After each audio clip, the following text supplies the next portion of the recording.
or 6 times, and I was struggling to pick my bike up. It was so heavy. Yeah, it feels really good. I knew I'd be good at this track. I've won it the last 2 or 3 years, so I knew it was going to be a hard one to beat, but today was tough. Hey, what's up, dude? Look good. Thanks, bud. Thanks. Feeling good. Feeling good.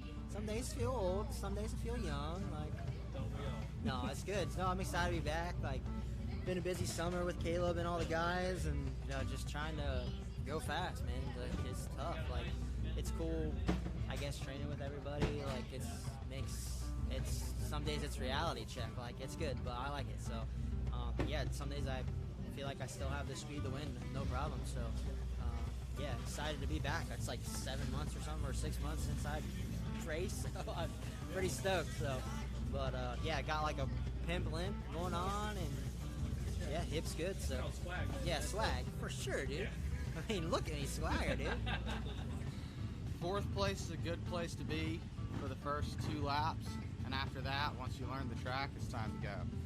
Ricky's going to be tough, and I also think that Johnny Gerard is going to be pushing hard from XC2 to try to get up in the overall, so we're going to have to pay attention to both of those guys. Okay, so 4th and 1st, that's the plan. Exactly. Yeah. Yeah? Yeah. It's born ready. Okay. You see the mustache? It means business. Oh, hell yeah.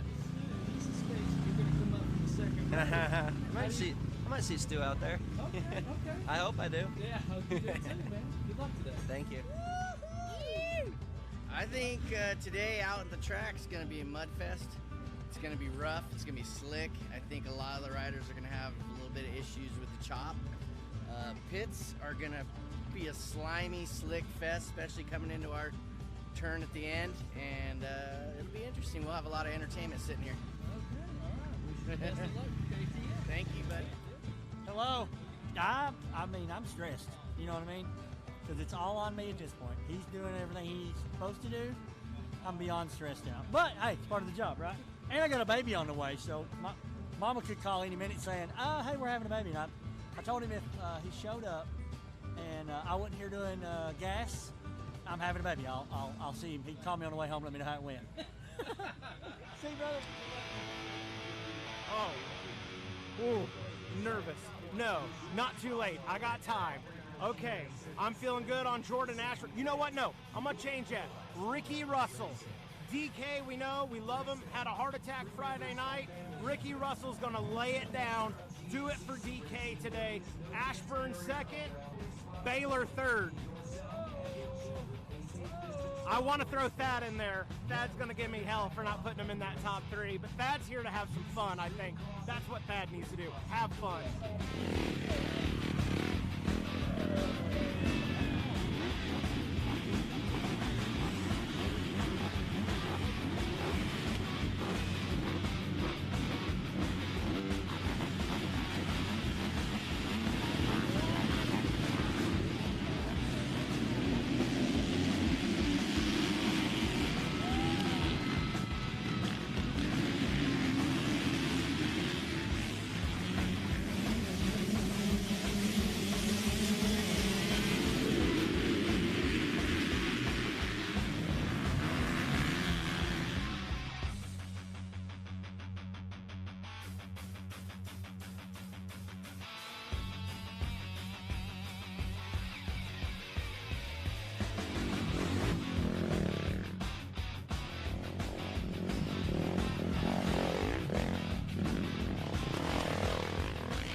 missed it. I missed it. The track was really weird at first, but by the end of the day, the tire choice that we made for the hard, slick, and rocky terrain did really well once it polished off, and it just got challenging. I mean, that was one of the most physically demanding, challenging tracks. Like I felt like I used more strength to ride that track than I've ever had to do. I mean, you know, Florida beats the hell out of you, but this race was brutal. I mean, I could see when I caught Ricky and Jordan, they were in the same state of mind I was, and was able to get a little bit of a gap, and then, man, I faded like a $2 t-shirt. I was just glad they were already fading.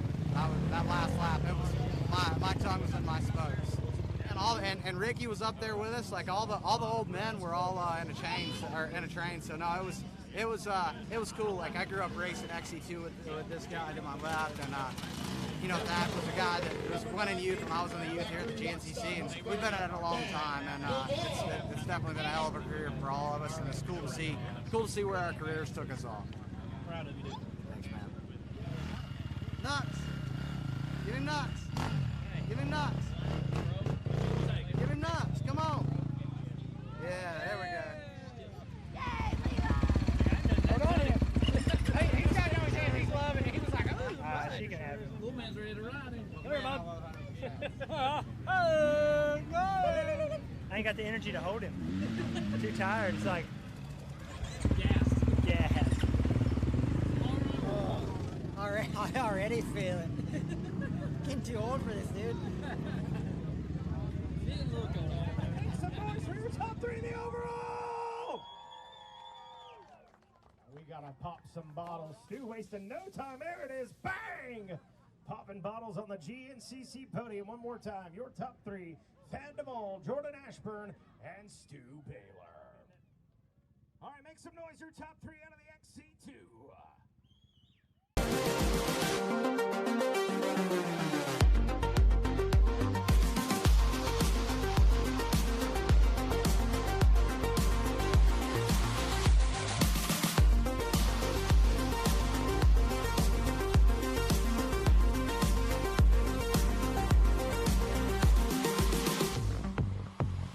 Hello and welcome to America's Premier Off-Road Racing Championship, the 2022 GNCC Series presented by Specialized and AMA National Championship. I'm Rodney Tomlin today along with Mikey Waynes and Johnny Gallagher as we are in Newburgh, West Virginia for the 12th and penultimate round of this 2022 championship season that has already been decided. We are at the AMSOIL Buckwheat 100 GNCC, a rather traditional GNCC style track, if you will. It kind of takes you back to the old school feel. And with championship already basically decided in the XC1 Pro class, only the XC3 remains to decide the championship in that one. And we'll see whether or not another Magna 1 Motorsports rider is going to be able to pull off a win there. But as far as the XC1 Pro class is concerned, today we know the stage is set for a great win, but 2 weeks ago, wow, what a great race. Jordan Ashburn starting out very strong, very aggressive, and leading basically the entire way through. Even times he was under pressure, he rose to the occasion, and we saw an aggression out of Jordan Ashburn we haven't seen. He rode like the champion that he was crowned a little later that day.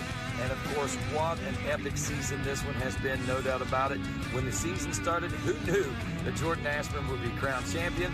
But who knew everything that would happen the way it did. And well, here we are, folks, and it leaves us with 2 more rounds of great racing action after that great win there by Jordan Ashburn, clinching the championship, and it leaves the field wide open today. Will we see that aggressive Jordan Ashburn back, or will he take it easy?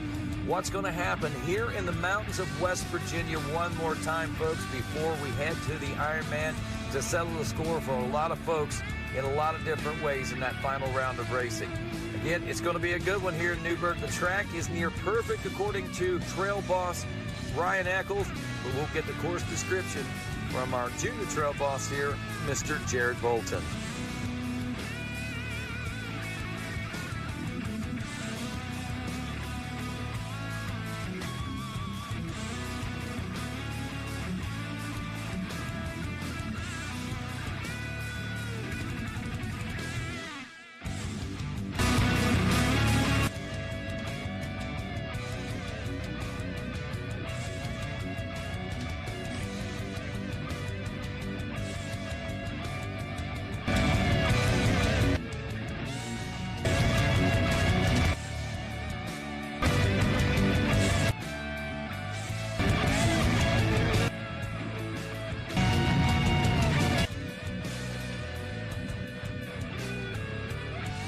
Jared, thanks a lot, and a great track we've got out here. Old school GNCC, it's tight, it's going to be tough to pass, but it's going to be exciting.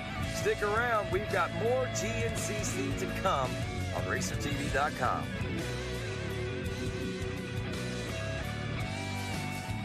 Are you ready to go? GNCC Racing!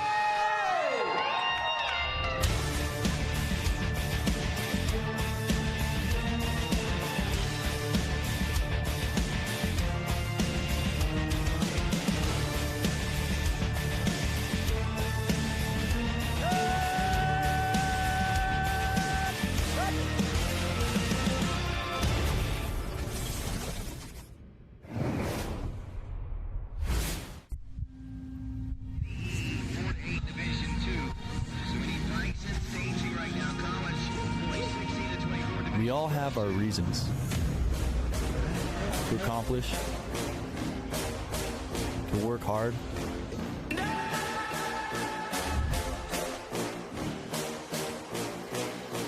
We share a common goal, to be the best. Keep fighting, put in the work, never take the easy way. Your drive and determination fuels our passion.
This Racer TV broadcast is brought to you by Specialized Turbo e-bikes. It's you, only faster. And by Rocky Mountain ATV MC. Get ready. The hill climb there, but some of you guys might struggle in that, so make sure if you haven't looked at it, take a look at it and see if you want to do it. You can probably save, I don't know, they think about 10 seconds going up that hill, or go around the way this morning and the youth and everybody's been doing. That'll bring you over to the 2, and like I say, be careful after the 2, guys, when you come down that hill. You have a couple drop-offs on that with the rocks, and that'll bring you down, back up the hill, another little drop down there before you come back around, and it'll tie you here into the start. So that first lap, all the laps. You guys are about 12.1. It should be a lot of fun, guys. Safety first. GNCC racing, like all motorsports, can be dangerous. Racers, now that you have had an opportunity to inspect the course, have heard the race procedures and a description of the course, if you no questions asked. It is your racing. Race fans, crew members, and family members, due to the nature of GNCC racing, there is no fence barrier around the race course. It is your responsibility to keep yourself and your children a safe distance from the race course. Never turn your back on oncoming racers. Use extreme caution when crossing the race course. And remember, stay off the track. For the safety of everyone, unauthorized drones are prohibited and may be confiscated. And finally, unauthorized pit vehicles are prohibited and may be confiscated. Absolutely no pit vehicles permitted in the woods or on the racetrack. And now, ladies and gentlemen, to ask a blessing on today's race, Mr. Ricky Towery. Thank you, Rodney. Hey, let's go to the Lord and have a word of prayer together this afternoon. Heavenly Father, once again, we thank you for bringing us all together safely to such a beautiful place. Lord, it's such a beautiful day. We just ask you to watch over these riders this afternoon, Lord. Keep them safe. Let them go out there and have a good time together. Lord, once again, continue to watch over our military men and women in all parts of the world each and every day, serving to protect us. And do be with our leaders that they will make the right decisions for our country every day. We thank you for the landowner for letting us use this piece of property to enjoy our sport. Lord, once again, we ask that you watch over the people that was hit by the hurricane last week. Help them get their lives back in order. There was lives lost. Be with them family members. They may find some comfort through you. And give them patience. It takes a while to build things back after something like that happens. Be with them in that area. Lord, once again, we ask a special blessing for Loretta Lynn's family and friends. She passed away this week. She meant so much to each and every one of us. She's such a special lady. She cared so much about the racing world and all of us racers. Lord, we just ask you to be with them family members that they could find some comfort through you. We just thank you, Lord, for being in control of everything each and every day. We just ask when it's over with that you would take us all home safely so we can get back together again one day to have some more fun. In Christ's name we pray. Amen. And now, ladies and gentlemen, if you would please rise, stand at attention, remove those caps, and cross those hearts as we honor the greatest nation in the world with the playing of our national anthem. Oh, say, can you see by the dawn's early light what so proudly we hailed at the twilight's last gleaming, whose broad stripes and bright stars through the perilous fight o'er the ramparts we watched were so gallantly streaming, and the rocket's red glare, the bombs bursting in air, gave proof through the night that our flag was still there. Oh, say does that star-spangled banner yet wave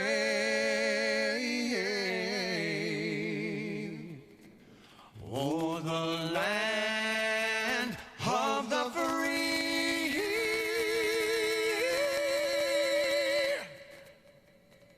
and the home of the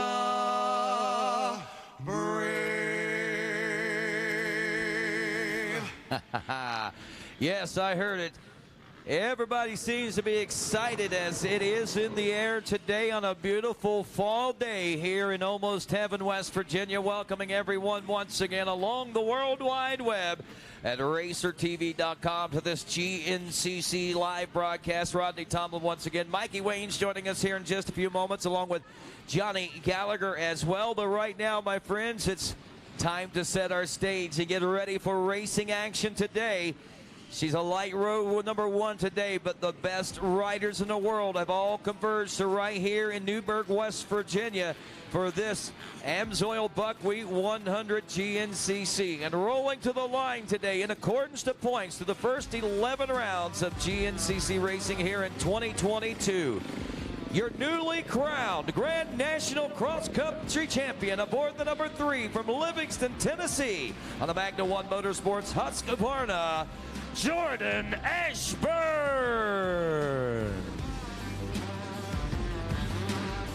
Rolling to the line next today, he is second in points, riding aboard the #342 from Morgantown, Pennsylvania on a Rockstar Energy Factory Husqvarna, Greg DeLong.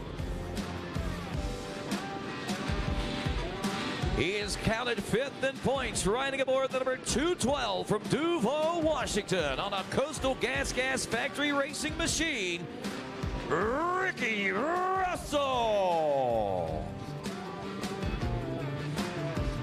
Up next, next aboard the number 206 from Winston, Connecticut on an FMF Factory Racing KTM, Josh Toad. Up next, aboard the 514 from Hodges, South Carolina on an AM Pro Yamaha, Stu Baylor.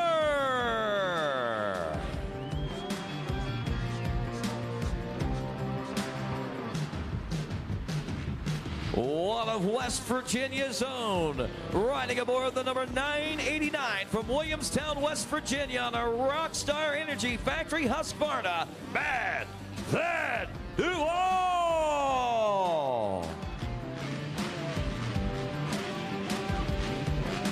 And last and certainly not least, welcoming from Finland on the Factory Husqvarna, the number 147, Miros of Holmen. Sorry about that, but that is your starting lineup for this. The AMSOIL Buckwheat 100 GNCC. And as our riders make their way onto the starting line, my friends, and find their start positions, we need to ask our trusty DJ if he would, as he climbs aboard the Yamaha RMAX 1000. DJ Judd, if you would, sir, please remove the meat.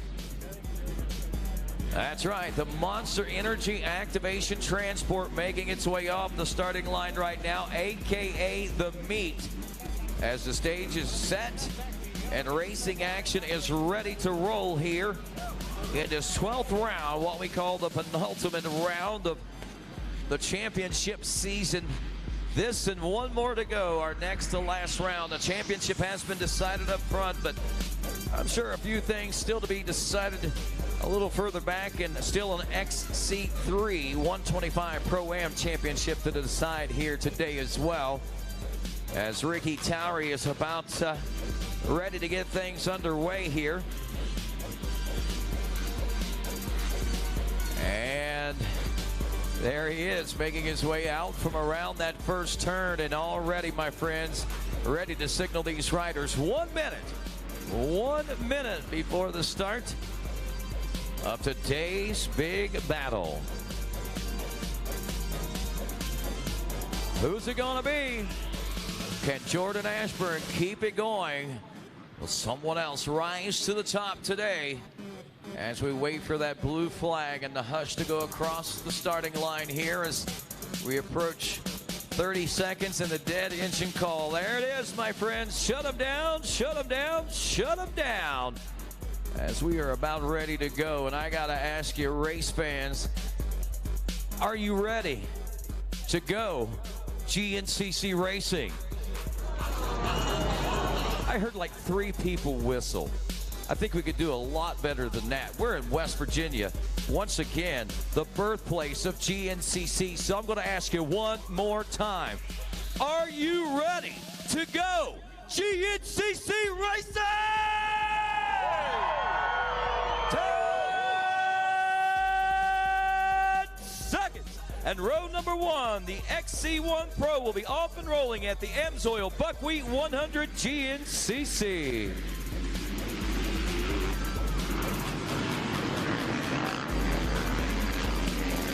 And it's going to be West Virginia's own Bad Thad Duval with a rough and rowdy Ricky Russell back at the number 2 spot. Kicking things off here today to the FC2, the XC2 250 Pro. Ryder Lafferty, Benjamin Herrera, Gus Riordan, also Vincent Smith, Cody Barnes, Mason Simmons, Lyndon Snodgrass. 10 seconds. Liam Draper, Nathaniel Tasha, Bubs, Michael Witkowski, also Hunter Bush, Jesse Ansley, Evan Smith, Roy Barbosa, Simon Johnson, Jonathan Gerard, and Jonathan Johnson. And it is a 1:98. Liam Draper from New Zealand on the Teely Energy Racing Machine. Well, they're getting, maybe someone else crossed that stripe before he did.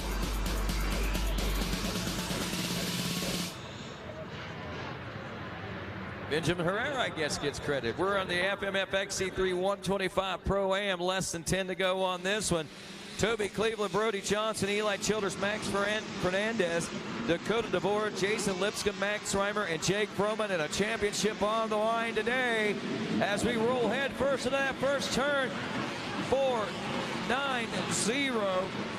Max Fernandez from Ottsville, PA on a mile-high cycle Schaefer's Motorsports backed ride. On to our next row in 10 seconds. 258, JoJo Cunningham, Tyler Palmer, Cooper Jones, Zachary Davidson, Jason Tino, Bolton Barath, Will Piper, Sebastian Taverne, Braden Nolette, Michael DeLosa, Dylan Caro, Joshua Catch, also Tom Mason, Tristan Lander, Trevor Maley, Tommy Watson, Grant Davis. 258. Crosses the stripe first. Bolton B. Roth from Flattown, North Carolina on an SM Cycles of Winston-Salem FMF and Motivations Racing backed ride. 10 seconds. Open A, Neil Inman, Tyler Braniff, Ezra Prine, Huck Jenkins, Dylan Dela Cruz, Jacob Nowakowski, Cole Whitmer, Peyton Harden, Samuel Evans, and Joshua Ellis.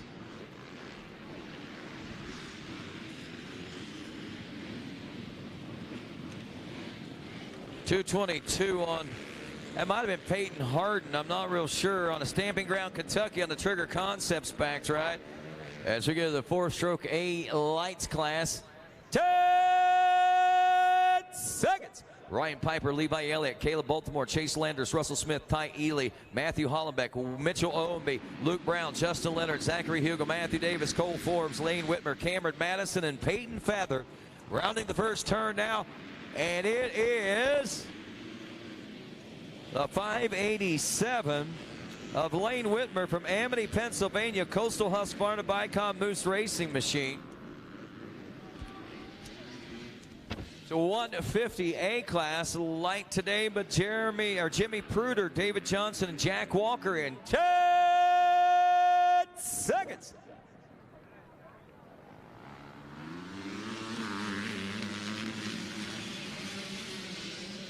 Late start from the row before, and our row 158 off and rolling. I think this is row 7 or something like that. 719, Jack Walker from Morrisonville, Illinois, grabbing the early lead as we get to the Vet A30 Plus class. 10 seconds. Danny Haftel, Mark Oresco, Van McCarran, Wasley Texera, Galardos Malos, Sean Kirkpatrick, Michael Funk, James Bauer, Robbie Norwood, Mackenzie Gomez, Tom Truxell, and Shane O'Banion. 371. Wasley Texera from Rutland, Massachusetts. Senior A in 10 seconds. Joe Marsh, Smiling Frank Messina, Shotgun Sean Remington, Joe Dean, Jimmy Johnson, Vinnie Tomic, Chad Montgomery, Mike Spillick, Steve Lambruno, Michael Cheney, Zach Baldridge, Clark Munger, Lane Wilfong, Larry Sylvia, and Darren Darmos.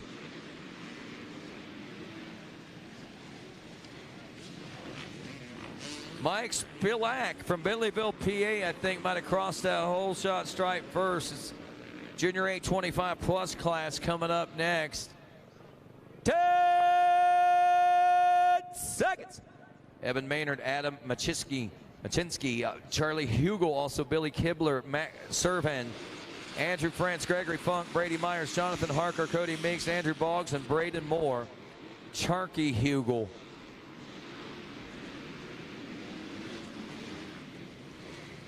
.369.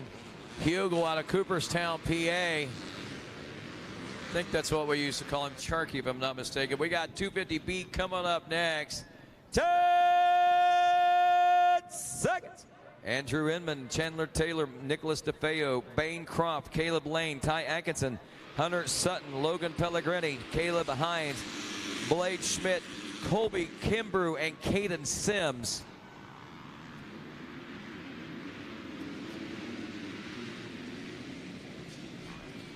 .331, Ty Atkinson from Pottsville, Pennsylvania. Schaefer Motorsports, Matt O'Cycle, and JDP Suspension backed ride.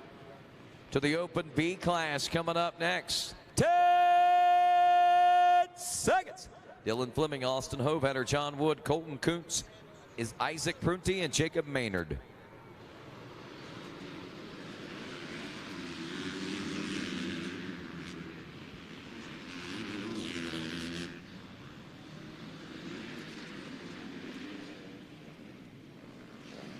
.361, John Wood, yes he would, out of East Sparta, Ohio, on a Rorix R&R cycle repair.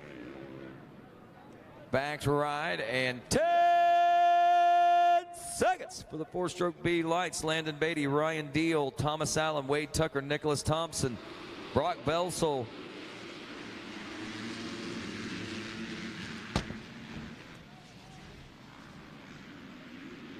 So Ash Beaver, Ty Kelly, and Robert Delahaye is 426. Nicholas Thompson out of New Straitsville, Ohio, on a Bonsai suspension. Kenda Tires, American Family Insurance back ride. 10 seconds. 150B, I believe, rolling next. We got Robert Weiss.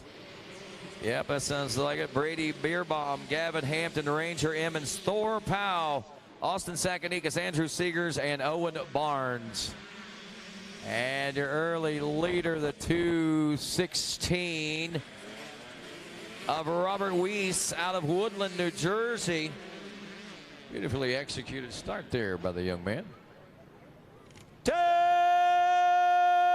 seconds. Bet B, 30-plus class. Adam Odell, Brian Reswatarski, Larry Hopper, Scott Hopper, Julio Libaniana, David Williams, Cody Sickles, Ryan Ford, James Floor, Joseph Floor, Ben Odell, Joseph Ward, Sasha DeJurek, Eric Kettering, Nick Plank, and Charlie Torrazani. 312, Julio Lubiana out of Westboro, Massachusetts, on the Manchester KTM, Husqvarna, Honda, Marble and Granite, Pro, and Drell's Motofix back right. 10 seconds. Senior B, 40-plus class, Adam Nastic, Cody Hosta, George Kleins, Joselton Ramos, Brian Thompson, James Dominovich, Dave Younglis, and Brent Maynard out of Wayne County. 164 or 84, 184 of Cody Hosta from Xenia, Ohio, on a KRW Cycles Clayton Recluse back drive. 10 seconds. Junior B, 25-plus class, Benjamin Fricks, Joshua Vitale, Devin Hall, Michael Muovic, also Ben Wade, Corey Armstrong, Taylor Myers, Colton Hawk, John Bottomy, Casey Munger, Aaron Waltrip, Dustin Stanley, and Billy Saligia. Yeah, it's the 851 of Dustin Stanley from Bridgeport, West Virginia, to Bill Kelly Racing, RG Motorsports, MCI Racing Machine. It's Billy Saliga. Anyway, there you go, folks. I believe that is the start. As we look out over this starting line, it is a empty field, of course, but the woods are full and the racing action is underway as nearly 200 racers make their way through these West Virginia mountains in this 12th round of 13 of the 2022 GNCC Championship. Can Jordan Ashburn make it back to the top and again tout that #1 plate a little bit more? Will we see some other racing action and other riders rise to the top? I'll tell you what, stick around. We're all going to get the answers to that and many more questions in just a few moments.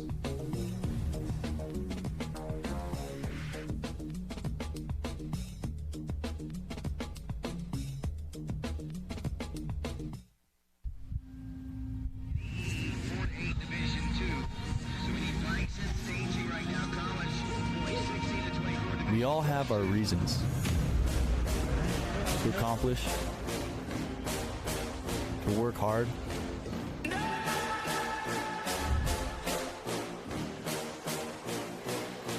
We share a common goal, to be the best. Keep fighting, put in the work, never take the easy way. Your drive and determination fuels our passion.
Born of family values and a homegrown work ethic, Cometic Gaskets seals your machine so you can focus on the finish line. Cometic Gaskets are the competitive standard for racers who demand the very best. Cometic Gaskets are constructed from superior materials designed to perform in the most demanding environment, whether it's championships on the line or a day in the dirt with friends. Professionals and enthusiasts depend on Cometic. Cometic Gaskets, sealing championships since 1989. AMSOIL runs on freedom and has since 1972.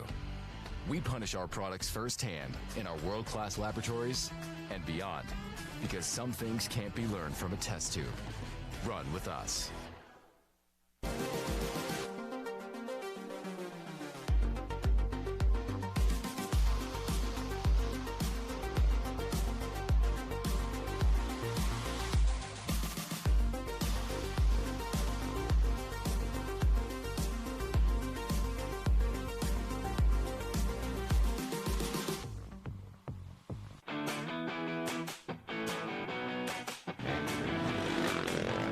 Ben Kelly here, 2021 GNCC champion. Subscribe to Racer X and get yourself a fresh FMF t-shirt.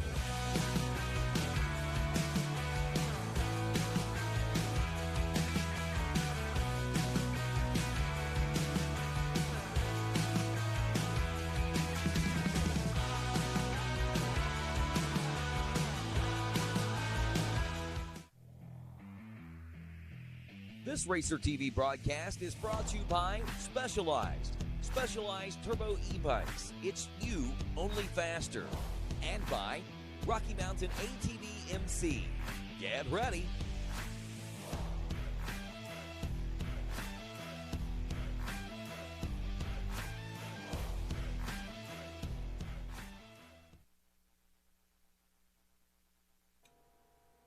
And welcome back to GNCC Live. Mikey Wayne's here alongside Johnny G. Johnny Gallagher joining us in the booth.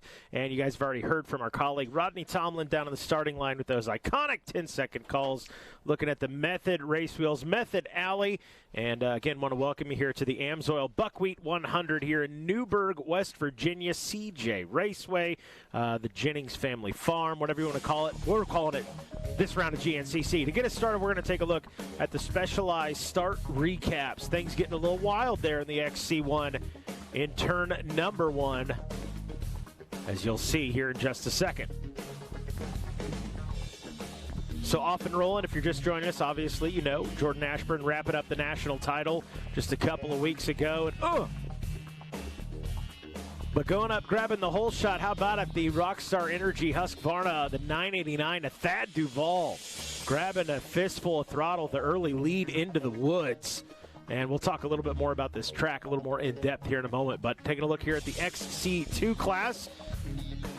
Good battles out here, and a man that is very familiar with grabbing hole shots. Can he put together the whole race and grab a win here today? The 198 of Liam Draper. Hangs on right there and gets it. Boy, that was close. 802 giving him some fits, though. I think it's 802 going to take the lead into the woods, but I think Liam Draper got credited with the hole shot there. At least that's how we had the call. I don't know. That was pretty close, Johnny. That was definitely a really close one. They've been a bunch of close ones today. And then the FMF XC3, our 125s out there killing mosquitoes, the sounds of our people. How about it? Max Fernandez, former youth champion, the 490. Grabbing this one right here. That was tight as well, but Max Fernandez getting credited with that whole shot and the early lead into the woods for Max Fernandez. Great start for him.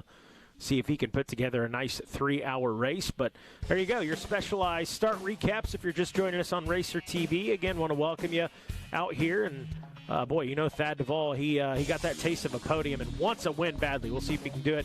Yamaha Racing track map. Johnny, I'm going to throw this to you. You were on this course for a little bit yesterday, but nonetheless, I'll let you speak to that. You know a lot more about it than I do. Yeah, this Buckwheat track here, it's obviously a well-developed race course over the course of many years of different series racing here. Our third visit here with the GNCC series, and it's a great track. It's got, as you can see down there between the finish and the pro pits, that whole big open area there, that is one big field section out near what is actually the entranceway when they use the CJ Raceway for local races here. A lot of big heavy equipment out there, so some scenery while you're spinning laps out there in the open. but a lot of passing opportunities. Yesterday we saw the race decided there in the ATV Pro race. We did. In the final miles there, so a lot of passing opportunities. Rest of the track, man, it's West Virginia. When I say that, a lot of rocks, a lot of slick terrain. They've done a great job this year, in my opinion, of keeping it flowy. In the past, this track was kind of notchy. A lot of maybe, I don't want to say unnecessary turns, but back and forth. And this weekend, they've really kept the flow to the track. It's a little bit higher speed, some more passing opportunities there in the woods. And it did get dug out during yesterday's race, though. And in speaking with some of the racers from the WXC class this morning, they said, man, couldn't believe the roots, the way they were exposed, and how slick it started getting throughout. So throttle control going to be key, but you know, the guy out front right now, or at least when we last saw him on screen there on the start, Thad Duvall, 989. No surprise to see him, like you said, got a taste of the podium at the last 2 rounds, and right up front here early on this one, setting the pace. West Virginia boy, not his part of West Virginia, but still not incredibly far from home. And you know that home track feel just kind of gives you those extra warm and fuzzies for the day. Looks like we're seeing our XC2 riders on screen here. Liam Draper with the whole shot, obviously from New Zealand, but I would almost say this is a home race for him. Spends most or all of his time right in the Morgantown area. They're near the headquarters for Teely Energy Racing, and you know, this is very familiar terrain for him. The dirt, the rocks, everything. You know, I know he does have his camper here this weekend, but he easily could have just driven home and stayed in his bed at home. So I'm sure he's going to be extra comfy this weekend. And engaged now, by the way. Yes, absolutely. Hey, he's got to get that citizenship, man. There you go. I'm joking. That was a joke. That was a joke. They've been together a long time. Yeah, obviously, you can see on their faces they're very happy. But there was a little joke in some group messages. Said, you know, Lee must have got tired of having to go back and renew that visa. So he just, you know, he loves her. He wants to stay with her. But at the same time, hey, let's just get this done so I don't have to keep going back and renew my visa. I love it. So congratulations to him for that. Excited for him. Could end up being a really big couple of weeks for him if he's able to get engaged and win here this weekend. You know, I know it would be big for him. You can see he's happy with his riding lately, but he's not happy with his finishes. Yeah. Something seeming to kind of, you know, derail him in these attempts at wins that he's had. I mean, we saw him battle wheel to wheel with Johnny Gerard at the Mountaineer in West Virginia 4 weeks ago, and then they're right at the end, kind of the wheels came off the bus. And look at this. You talk about confidence. Jordan Ashburn right now carrying all of it on that number 3 Magna 1 Motorsports Husqvarna, leading the way, and pretty much the entire XC1 class there in tow. Stu Baylor sitting back there in about the 6th place spot, just kind of looking ahead of him, and they're all pretty much wheel to wheel.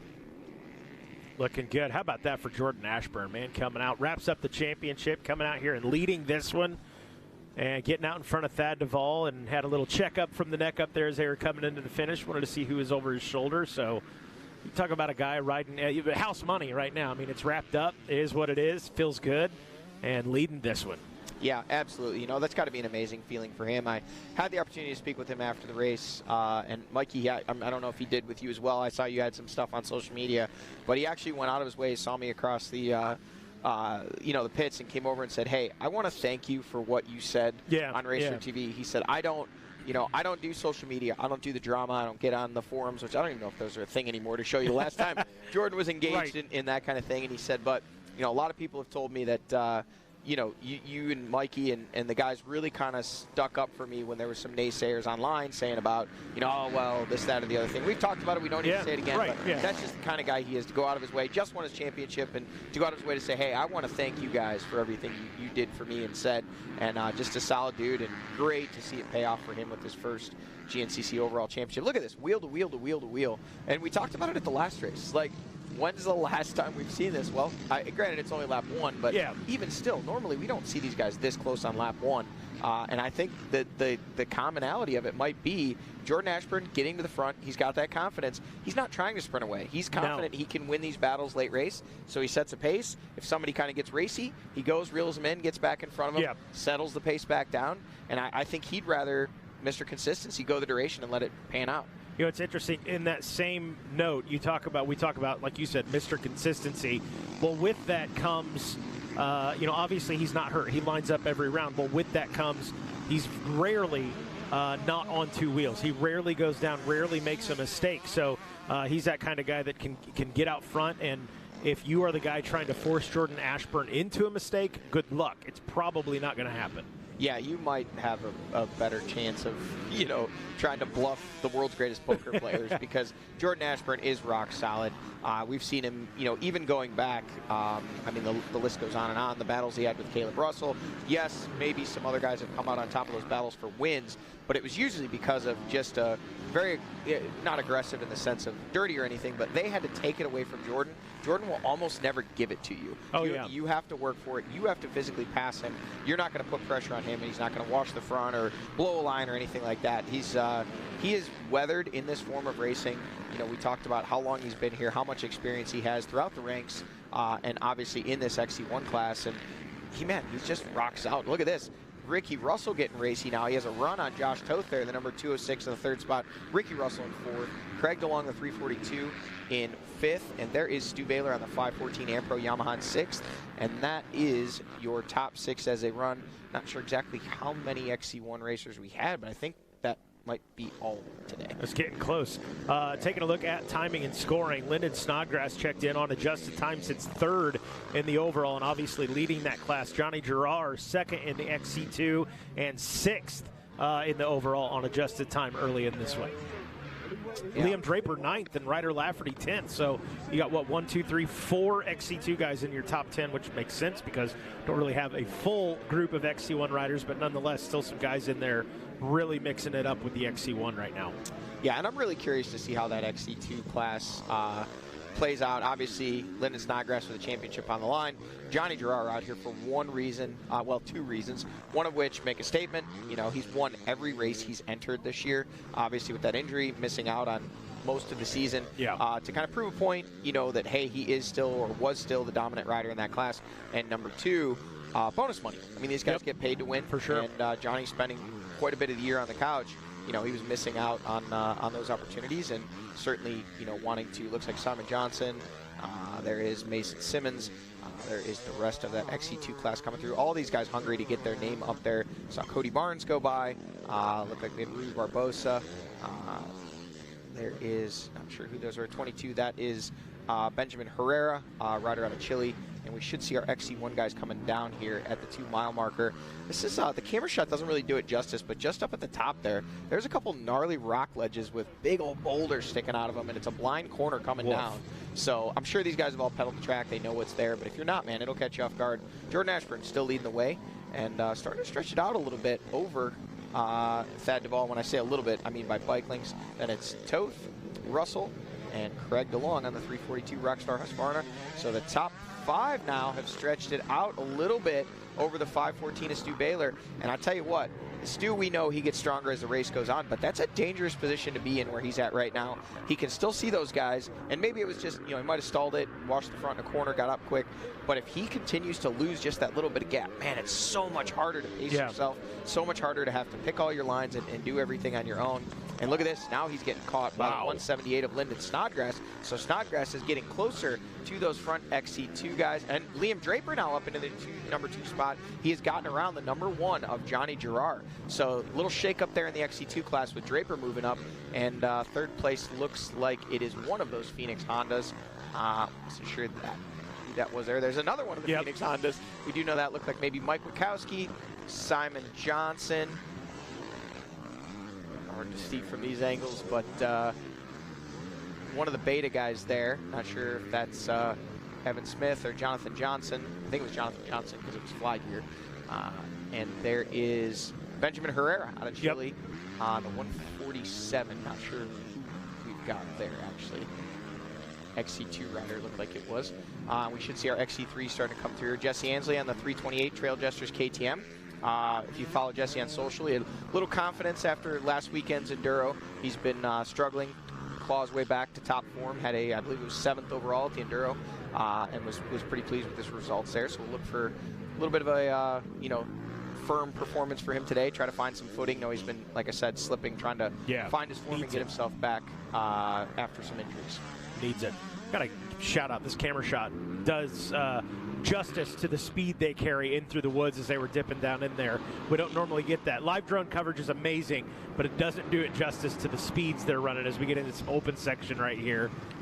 Mikey, as we watch this shot, let's see where Stu Baylor's at, because again, we know our top 5 pretty much wheel to wheel here. There's your leader, Ashburn. Second, Duvall.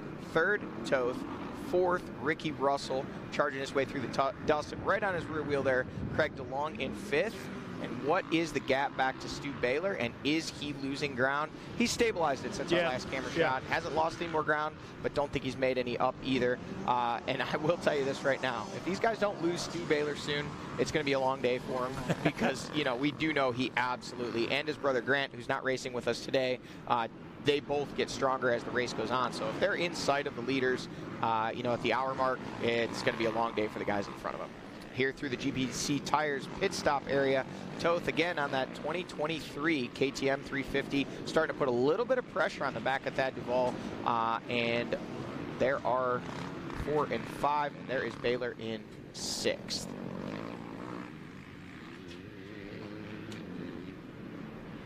Welcome to the booth, Rodney Tomlin, back from the starting line. Yes, absolutely. And wow, what a great first lap. You know, when I saw these guys going into the woods, Thad Duvall was out front, and then I started hearing some radio reports on my journey back to the trailer and saw that there at the end of the first lap that Jordan Ashburn had gained the lead and was pretty much setting the pace here today. I tell you, he's pretty much picking up where he left off. You know, I know last race he had a point to prove, and you know, and was just basically going out to put the seal on the deal. But man, I tell you, that momentum that he carries in today, still got that same riding style, that aggressive riding style but controlled aggressive riding style that we saw just 2 weeks ago. And I think that, like I said then, the switch has flipped, and to see him riding like that again today, I think we might see a lot more of this in the future. You know, Rodney, I would venture to say that things really changed for Jordan with that win at Snowshoe.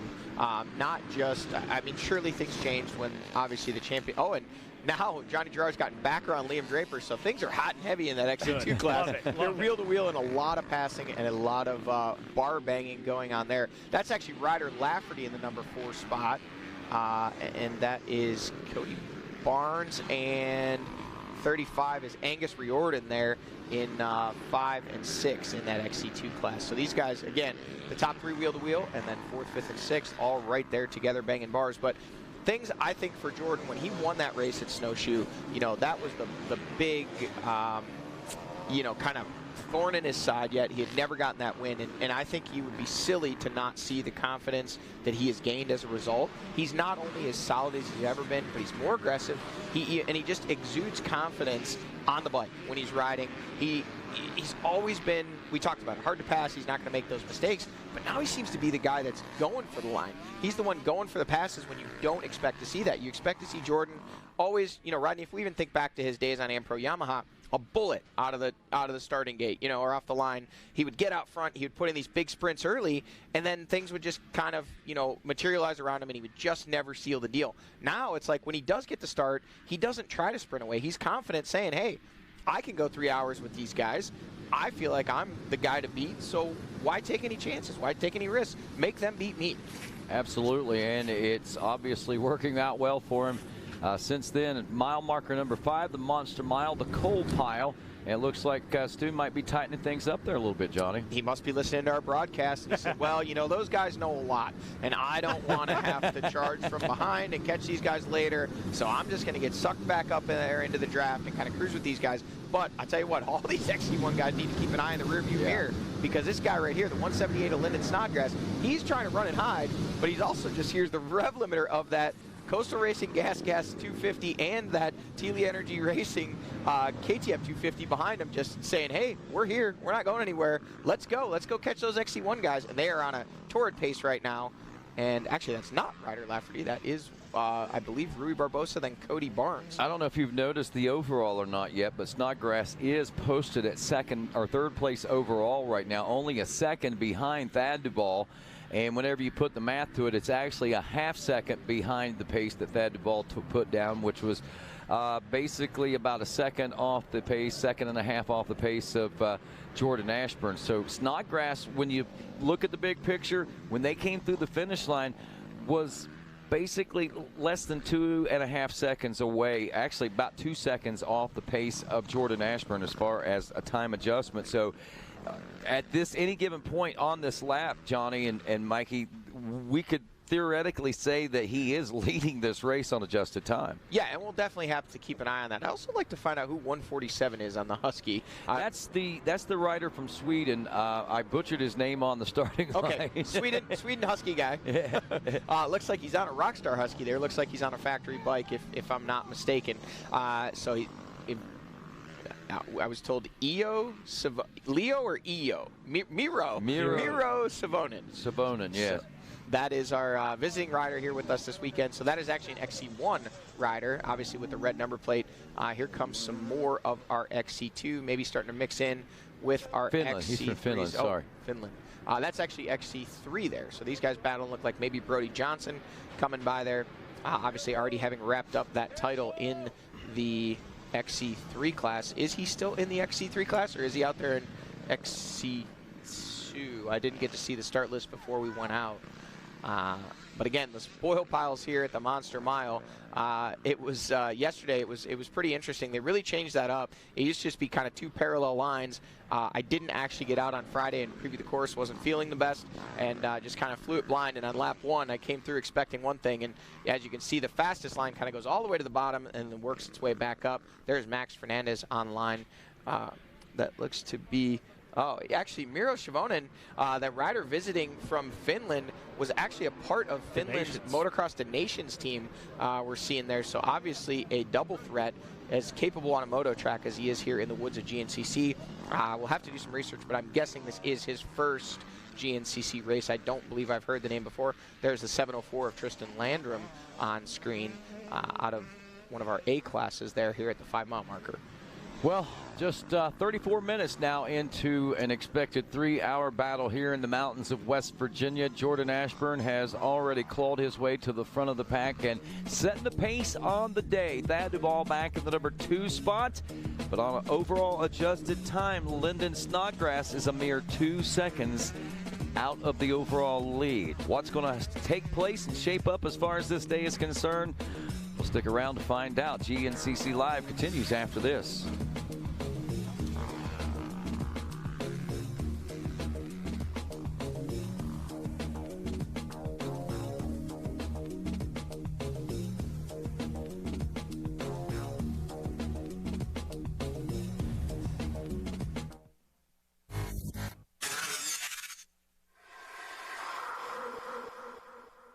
Last season was my best season ever by far. I won a lot of races. I won the championship, and it was also my first year using ARMA. And one of the things I noticed was just my ability to string good days together.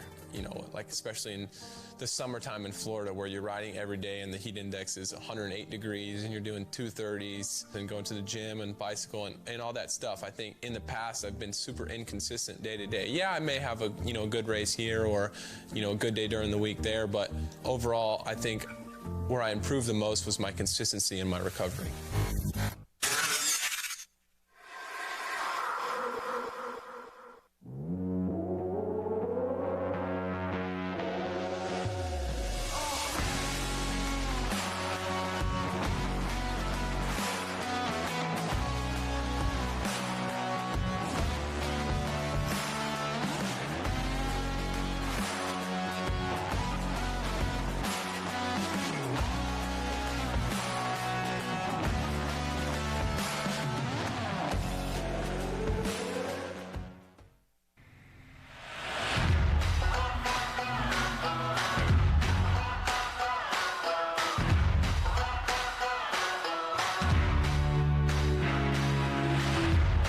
Canati Tires, a division of Greenball Corp, has been in the tire business for over 44 years.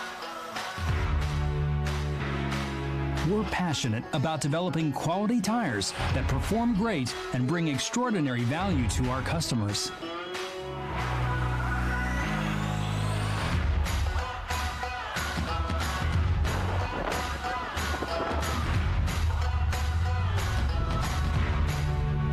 Whether you're looking for a tire that can handle your off-road adventures, need a reliable tire to take you from job site to job site, or simply want a tire with a beefier look that won't break the bank, then check out Canati Tires.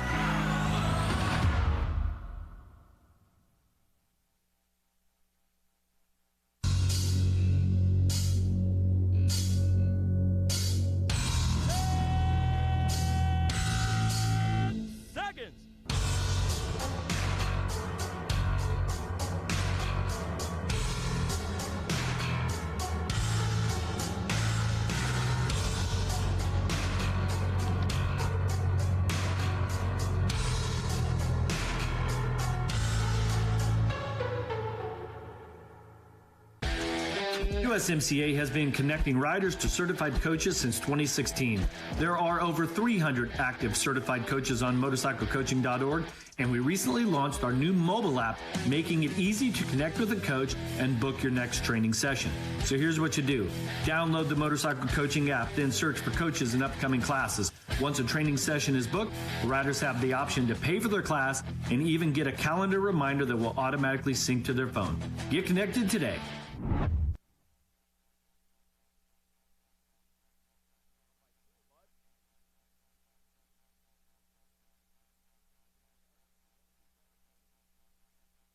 Arch one more time, hanging it right back on the VPW GNCC racing bib. Looking for my pace car painted in between the KTM and the starting line.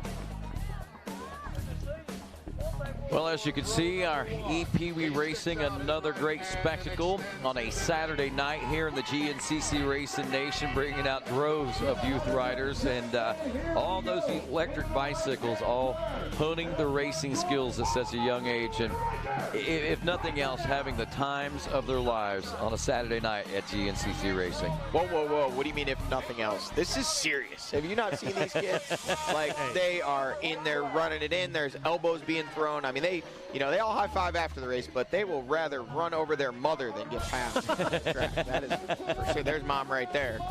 Yeah, and mom would rather go be get ran him. over than have them pass. Run over my leg, don't let off. Ricky Towery, and that is Jacoby Duvall. So Yeah. I did see Thad made a post last night, winner chicken dinner with Jacoby. So maybe Thad's got to follow in those footsteps today and get it done in the pro race here this afternoon. Well, he's in a good position, no doubt about it. The Duvalls could be take home 2 wins for the weekend. That would be pretty cool. But Duvall number 2 or number 1, however you look at it, there has to get through Jordan Ashburn at this particular point, who makes his way down the FMF PowerPoint here at the 9-mile marker. That's a little closer. That camera shot was a little deceiving. And man, they're still right there together in touch. And we have lost. We'll see how long here, but I did not see Craig DeLong. There he is. So now Baylor has gotten his way around DeLong, and DeLong is the one who's kind of scrapping at things to get back to the rear wheel there. How long will it be till we see the 178 of Lyndon Snodgrass? I feel like we may not have to wait too long. Do I see some little shinings of light coming through the trees there? I do not. So it looks like they have opened it up a little bit. Don't think we're going to see that XC2 class within that 2-second window. He's so close, but I think that's been quite a bit more time than what we were looking at before. But a new leader. Wow. Big shake up there. 178 now into the number 2 spot. So not necessarily a shake-up, but some big surprises, I guess, for us as we wait here at the 9-mile marker. And that's, I guess, kind of the beauty of it. You wonder, you wait, and the anxiety and the anticipation when you see it all unfold. You really wonder what went down. And I'll tell you what is ahead of you is that they're going to be coming back to fight back for more. And that's what's exciting about this day. When you see this going on, I think the stage is setting up. We're still well within that first hour of racing, so we're really not, I think, into a complete pattern yet that we can even really start to say how it's going to shape up yet. There's our 4th, 5th, 6th, and 7th place riders as they came by. It is Ryder Lafferty there in 5th. Looks like, is that almost looked to be Bub's Tasha? Did he jump up to the XC2 class this weekend? So he's running up in the thick of things inside the top 10 there, battling with Simon Johnson. Looked also like Jonathan Johnson there, and not related. Ride for 2 different teams from 2 different parts of the country, but Johnson, a fairly common last name. So those guys are battling, and again, Bub's Tasha, rider up out of the Northeast, a former J-Day Ripa, joins us here normally in our 250A class, but with things kind of wrapping down in the championship there, he's trying his hand at XC2, and we hear he will be back or in some capacity with that Teely team next year, and we'll assume this is his trial run at it. There's Benjamin Herrera, rider out of Chile, also from that XC2 class, and here we are at the 9-mile marker, the FMF PowerPoint. I'm always envious when I see how straight the dirt bike lines go compared to how wiggly wobbly we have to go to fit between the trees. So it's a little envious of, they say it's I think this was a 12-mile course, 11 point something-ish. Right in that but I think these ballpark. guys are actually only going about 6.5 miles because they just go straight everywhere that the ATV with the odometer on it that clocks out the length of the tracks. And there is your first A rider in 9:22. Oh, almost down of Grant Davis. Hit something there with the front end hard, and we've seen some pretty impressive performances out of Grant, Mikey, the last 2 races. Yeah, he's coming off that one, what I think I was a couple rounds ago, where he finished in the top 10, I think 10th exactly, actually. But first rider, we recall doing that in a long time at least. Yeah, some solid riding out of Grant Davis. Well, right now sitting in 16th overall as he checked in there a little bit ago. Had a lap time of 20 minutes and 25 seconds, so really not far off the pace, about 30 seconds, 29 seconds slower, just slower than your leaders out there. Yeah, that's impressive coming out of an A-class, especially a rider his age. That kid's going to be one to watch in the future for sure. Thad Duvall starting to put a little bit of pressure there on, or I'm sorry, Stu Baylor starting to put a little bit of pressure there on Ricky Russell for third. They have both gotten around Josh Toth. So there is your second place rider Duvall. There's your leader still pretty much the entire time on screen other than the whole shot. Jordan Ashburn on that number 3 Magna One Motorsports Husqvarna. Not number 3 for long though. He'll ride that today and again at our season finale in Ironman in 2 weeks. And the next time we see that machine, it'll have the big bullseye on it, the number 1 of the Grand National Cross Country overall champion for the year 2023, coming into the year 2023. Yeah.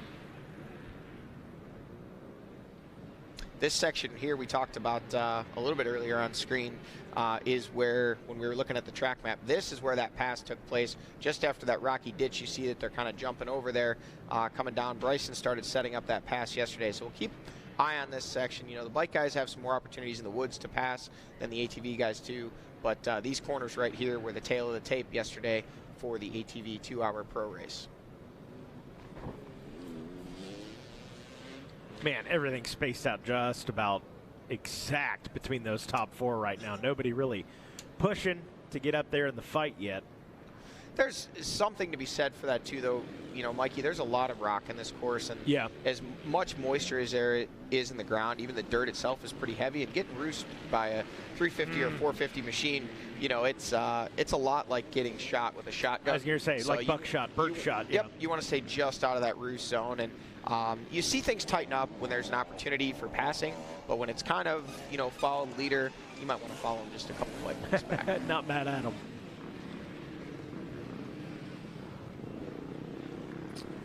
Little longer wood section than what you would think. It kind of looks like just a couple chicanes, but there's a bridge in there, and it kind of goes back and forth. And again, these guys are still wheel to wheel, putting the battle on. Jordan Ashburn leading the way. So these guys throwing some body angles, little mini woods whips there over some of these rises in the field section.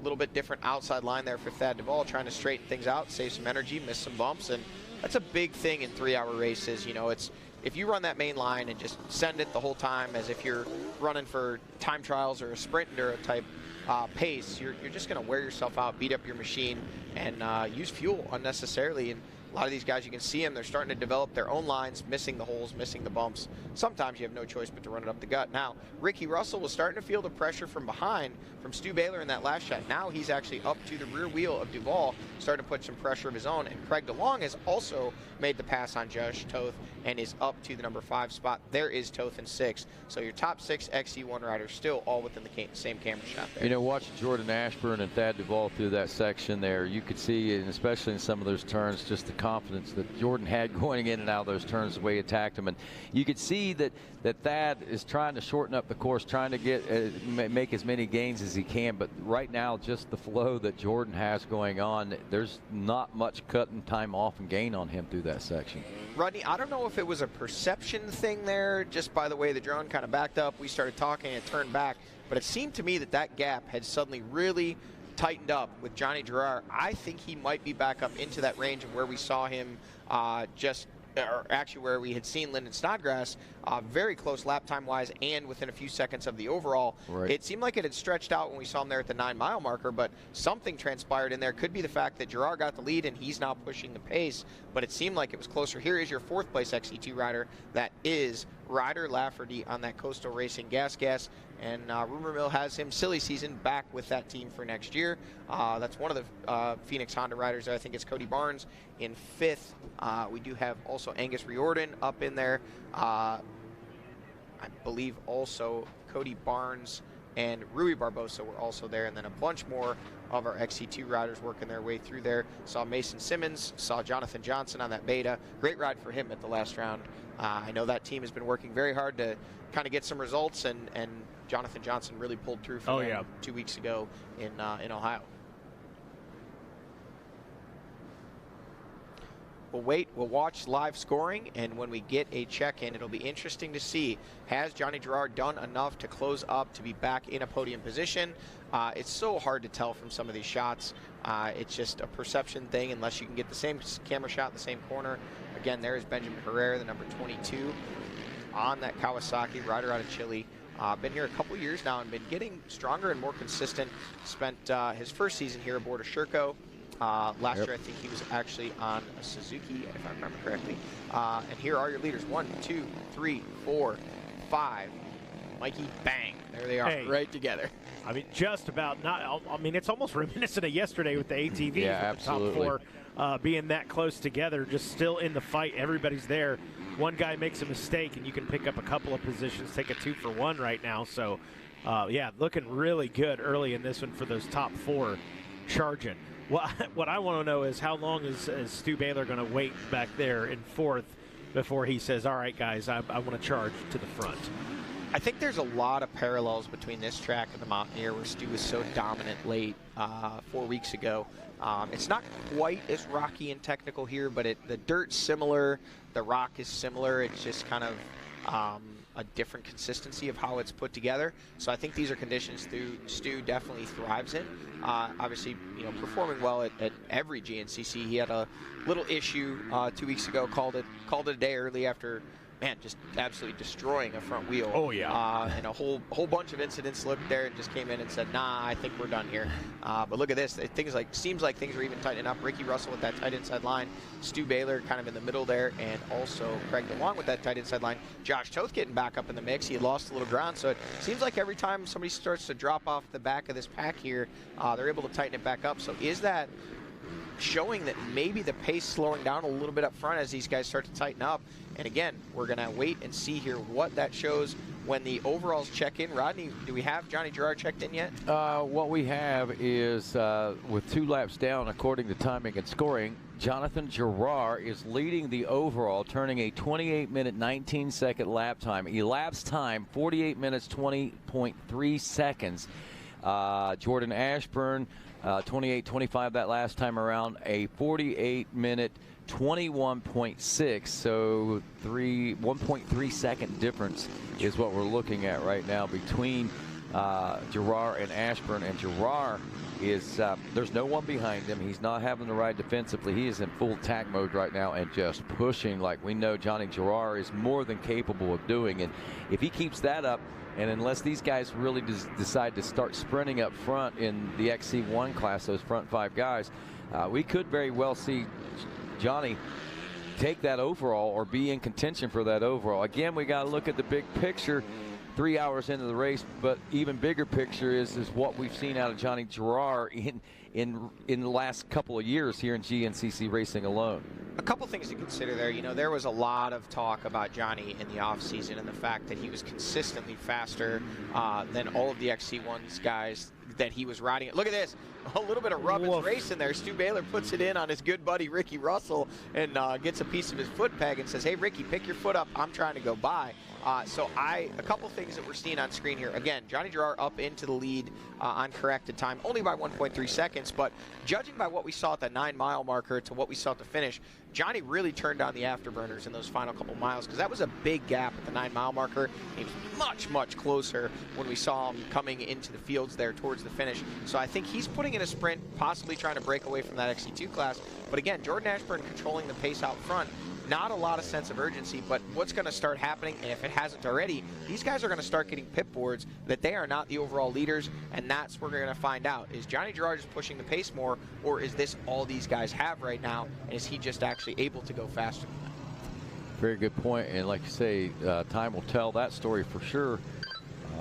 Rolling through this one, 2-mile marker. I mean, haven't even reached an hour point yet in this, and Again, like yesterday's race, Mikey, I know there was, we talked about, seeing those guys nose to tail like that. It's likened to yesterday's race. Look at that. Snodgrass is right. That's what I was going to say. Snodgrass, we didn't really mention him much, but he's right there with him. He's fourth overall. Yeah, and if you look at the Draper's right there as well, just coming through on screen. Adjusted time, he is only about 2.5 seconds out of the lead right now on adjusted time. Oh, that was what it was. If you look at that there, and if they're both still in that, they both might be running first and second at this particular point. Yeah, it's very possible. But I think, it's always fun to talk about. We've been waiting. Will today happen? Yeah. Will it's been done on ATVs, but it's never been done on motorcycles. Will an XC2 rider compete for and win an overall? It's been close a number of times, but it's never actually come to fruition. Thad Duvall had it in hand at Snowshoe many, many years ago as an XC2 rider on that AmPro Yamaha team, and David Knight able to pull it out in the final sections. Thad Duvall buried it in one of the peat bogs. So it's been close. I'm sure there's other instances I'm not thinking of right now, but you also have to take into consideration it's not even slightly. Whoa, new leader. Thad Duvall has taken the lead, and so that's Ashburn in second. Looked like it's hard to see exactly how that played out, but I think it was Ashburn in second, and possibly looked like Stu Baylor had worked his way up to third. Couldn't see if he was ahead of or behind Ricky, but a big change up there. If we can get a replay, we were not expecting that. We were expecting to see the big number 3 of Jordan Ashburn come down, and in my mind I thought, we must have missed him, and then he was actually in there behind Thad. So Thad, your new leader, West Virginia, stand up. You got a new leader, and he's a West Virginia boy. Here comes the battle for the XC2 lead. Johnny Gerard leading the way on that number 1 Coastal Racing Gas, opening up just a couple bike length gap. Oh, look at this. As he opens up a gap a little bit over Snodgrass, Draper really trying to suck up to the rear wheel there of Snodgrass. So, man, that's a heated one there in that XC2 class. That's exciting to see this happening 2 days in a row like this. I mean, yesterday, probably one of the best races we've seen in ATV racing in quite some time. There is the Specialized Rapid Replay. There's Ashburn. Duvall, Ashburn, and it was still Ricky Russell in third. There is Baylor in fourth and DeLong in fifth. So your top 5, and again, Toth, it's not like he's not in it. Normally we'd say, wow, he's right there, but since there's 1 or 2 bike length gap, it looks like a bigger gap. There is Cody Barnes on screen, the number 99 Phoenix Racing Honda. There is Angus Riordan. That's Ryder Lafferty. So they've actually gotten around Ryder Lafferty. He was up in that 4th place spot. So now Barnes, your new 4th place rider. And there is Rui Barbosa. So that would be 4, 5, 6, and 7. Your top 7 XC2 riders are through at the mile marker number 2 here on this rocky downhill. So shakeups in that section. And guys, I got to tell you, other than one kind of Rudy off-camera, Mason Simmons there, and the 981 of Jonathan Johnson on that factory beta. So that is your 8th and 9th place riders. Then the 222 of Bubs Tasha in 10th, and 11th is Simon Johnson, the Trail Jester KTM rider. Duvall still out front. Pressure from behind a little bit from Jordan Ashburn, but I'm going to be honest with you. I'm glad I didn't say what I was thinking a couple screens ago, because I was going to say, well, I don't think we're really going to see Thad Duvall push the pace. It's going to have to be Stu Baylor or Ricky Russell, and then 2 seconds later, Thad Duvall up front push the pace. And he did say after that last round, man, podiums are nice. It feels great to be back, but I really want to win. Yeah, it was interesting. His post-race interviews after that first podium back, he was stoked, like elated that he ended up on the box. And then last race, he was kind of, not somber. Yeah, Mikey, it was a good race. I'm happy to be on the podium. I really want to win. Yeah, look, man, two podiums in a row, those start to get boring. Exactly. Win, it's just, missing the handoff there, I was Mama. going to say nice bottle handoff, but the head shake told me he dropped it, or she didn't quite get it out there far enough. Yeah. But these guys, man, wheel to wheel to wheel to wheel. And they're starting to open up just a tiny little bit of a gap over DeLong and Toth. Another thing, though, man, can't say enough about Craig DeLong's ride at the last one. And after the race, he was of that same school of thought. So both the Rockstar Husky guys are saying, man, we want to win. We want to be up there. Yeah. It's interesting, too, back to Thad on the podium, which we don't televise the podiums anymore, but, we're presenting Jordan Ashburn with the #1 plate, national championship, all that. And you could just kind of see, it wasn't necessarily that Thad was looking over and wondering and thinking, but you can feel, it's palpable, that body language on the podium of, that should be me, that needs to be me, what do I got to do next year to make it happen? Good battle on screen. Watch Jordan Ashburn right here. He's doing those outside-in moves just like we saw yesterday. He is going right with Thad right now. Thad is not getting away from him right now. They're starting to, I mean, it's not a lot, but there is some distance now back to third. Yeah. And, you know, Mikey, going back to what you just said about Thad Duvall, I mean, I think when Caleb Russell retired at the end of 2020, you know, there was a lot of discussions. Josh Strang already has a GNCC championship, but people thinking he was going to be the guy, you know, and I think you would be silly to not realize that the vast majority of people, not necessarily maybe in the industry, but in the sport, we're thinking, well, Thad's been the guy that's been banging bars with Caleb the most over the last, you know, 3 to 5 years. He's going to be the guy that wins the championship. And honestly, I would think most of the Duvall camp and the Husky camp thought the same. Here we are 2 years later. Ben Kelly now has a championship. Jordan Ashburn now has a championship. And Thad Duvall obviously getting towards the deep end of his career. You know, but man, what a big day it could be for him today to get back on the box in his home state and really kind of start building more momentum towards 2023. Again, a lot of things rumored, a lot of things silly season. I don't claim to know anything for fact, but the way I understand it, there was a lot of discussion. I think Thad himself has alluded to the fact that, hey man, I think I might be done here. Doesn't sound like that's the case at all. Thad has a ride for next year. Thad will be with a factory team next year. We'll let him announce what team that will be. Maybe he'll be back with that Rockstar Husqvarna team. Maybe he'll be on another team. You know, maybe it's hard to say. He knows, or sounds like he knows. I think he's already signed the contract. So, but I think he's pretty excited about being back and contending for wins and championships. And again, a guy like that, you can't ever count him out. He's a grinder, he's a fighter, but so is Jordan Ashburn, and they are grinding and fighting. And man, this thing is, every time you think it's going to stretch out a little bit, it tightens back up. Very tight, my goodness. Throw a blanket over him, maybe a California king-size blanket, but nonetheless. I don't know, I would say a single. It's a single, all right. They're a twin-size bed, yeah. You might need to go to a queen to get Toth, who's a whopping 2.2 seconds back, and it, you know, one stall, one bad line. Suddenly, Josh Toth is leading this thing, and we actually saw that at the last race where they were running so close together that I believe it was, I think it was DeLong. Somebody made a mistake and went from, you know, right in there battling for the lead and dropped back to 5th because they literally had to go around a tree that was like 2 foot out of the way. Yeah, it was check crazy. up just enough makes a difference. Well, it is no doubt been a long time since we've seen a battle such as this as far as XC1 is concerned, let alone throw into the mix the XC2 and the craziness back in the XC3 and all of our amateur racing today. We'll try to keep our eye and thumb on the pulse of it all as the day rolls on, as we roll up on 1 hour of racing here in the GNCC. Of course, you're going to want to come back for this one, folks. It is the AMSOIL Buckwheat 100.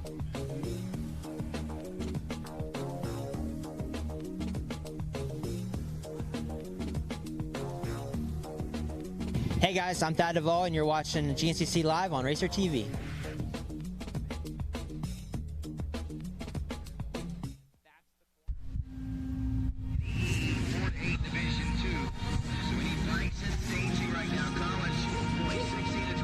We all have our reasons to accomplish, to work hard.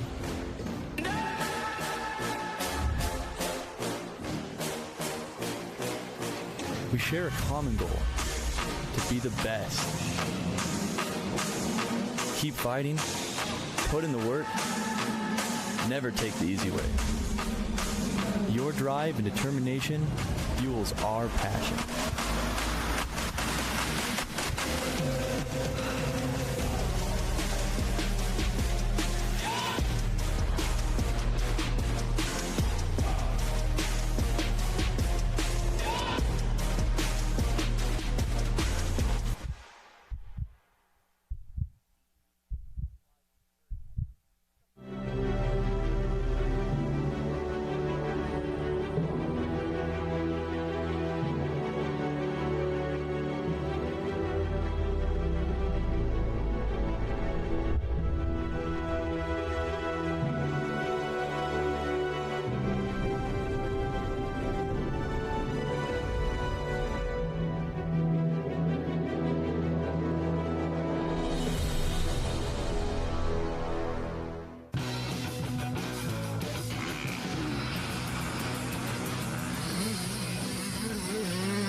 Hi, my name is John Coffey. I'm an AMSOIL dealer from Southern Virginia.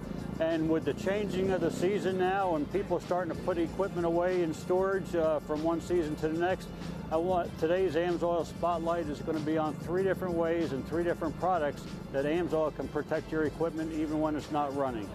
First, we have our Quick Shot Fuel Stabilizer. That eliminates any kind of problems with ethanol issues. It keeps water suspended so it burns out at a natural rate, and it actually has short-term properties to it as well. And then it's an outstanding cleaner as well. And then we have our gasoline stabilizer. This is for more long-term storage. That'll actually keep gas from breaking down and for up to a year even. So those 2 products there go into every one of my gas cans at home. And I never worry about draining any gas out of any of my equipment from one season to the next. They fire right back up again. And then we have our engine fogging oil. You can spray that directly into the carburetor at a fast idle until a little bit of smoke starts coming out, and then you can shut it off. And after it cools a little bit, you can remove the spark plug, spray a little bit more down in the cylinder, and you have an excellent lubricant inside the cylinder. You don't have to worry about any kind of corrosion. The piston rings and pistons stay free all the time, and is an excellent protectant. So again, those are 3 different products where AMSOIL can protect your equipment even when it's not in use. Thank you, and I hope you have a great rest of the weekend.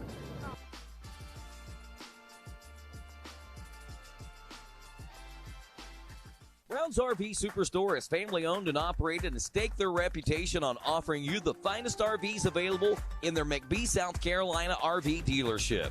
Brown's RV Superstore carries motorhomes, fifth wheels, travel trailers, and toy haulers, and keep a huge inventory of new and used RVs in stock for you to choose from. They offer top dollar for your RV trade-in and help you get the RV financing you need. As a part of the GNCC family, Brown's RV Superstore, in partnership with Vengeance Toy Haulers, offers sponsorship packages for every level of racer with discounts and continued savings on your new toy hauler. Brown's RV Superstore has dedicated themselves to complete customer satisfaction, specializing in providing a positive start to your RV adventure. They look forward to customers coming back to share their tales from the road. Call Brown's RV Superstore today at 877-805-3658 or visit their website at brownsrvsuperstore.com, where family fun begins.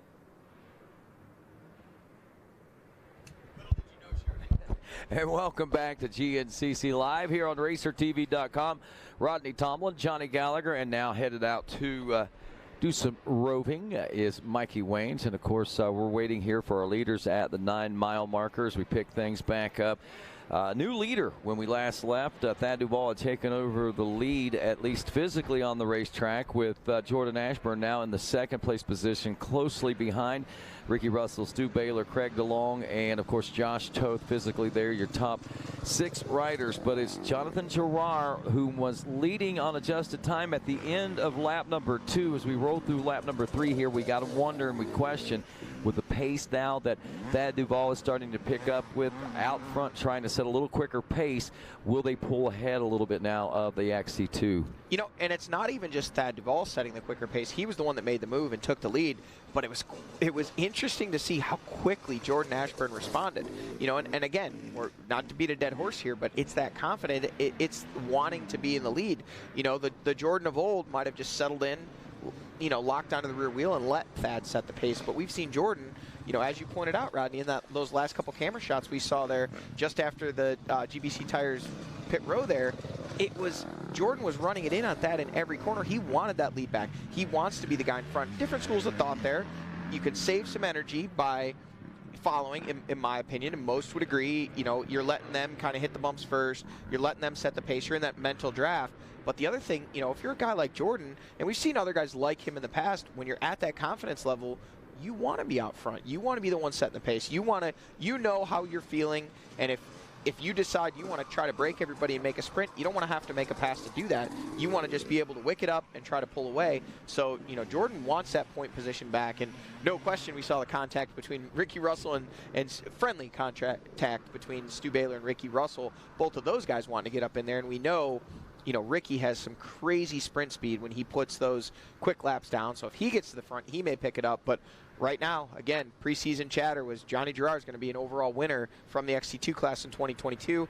Early injury with that broken pelvis made it think maybe that wasn't going to happen this year. Coming back, grabbing those XC2 wins, 3 of them in a row now since coming back at Snowshoe, his first race back. And maybe this will be the one where he finally puts himself in position to battle for that overall win.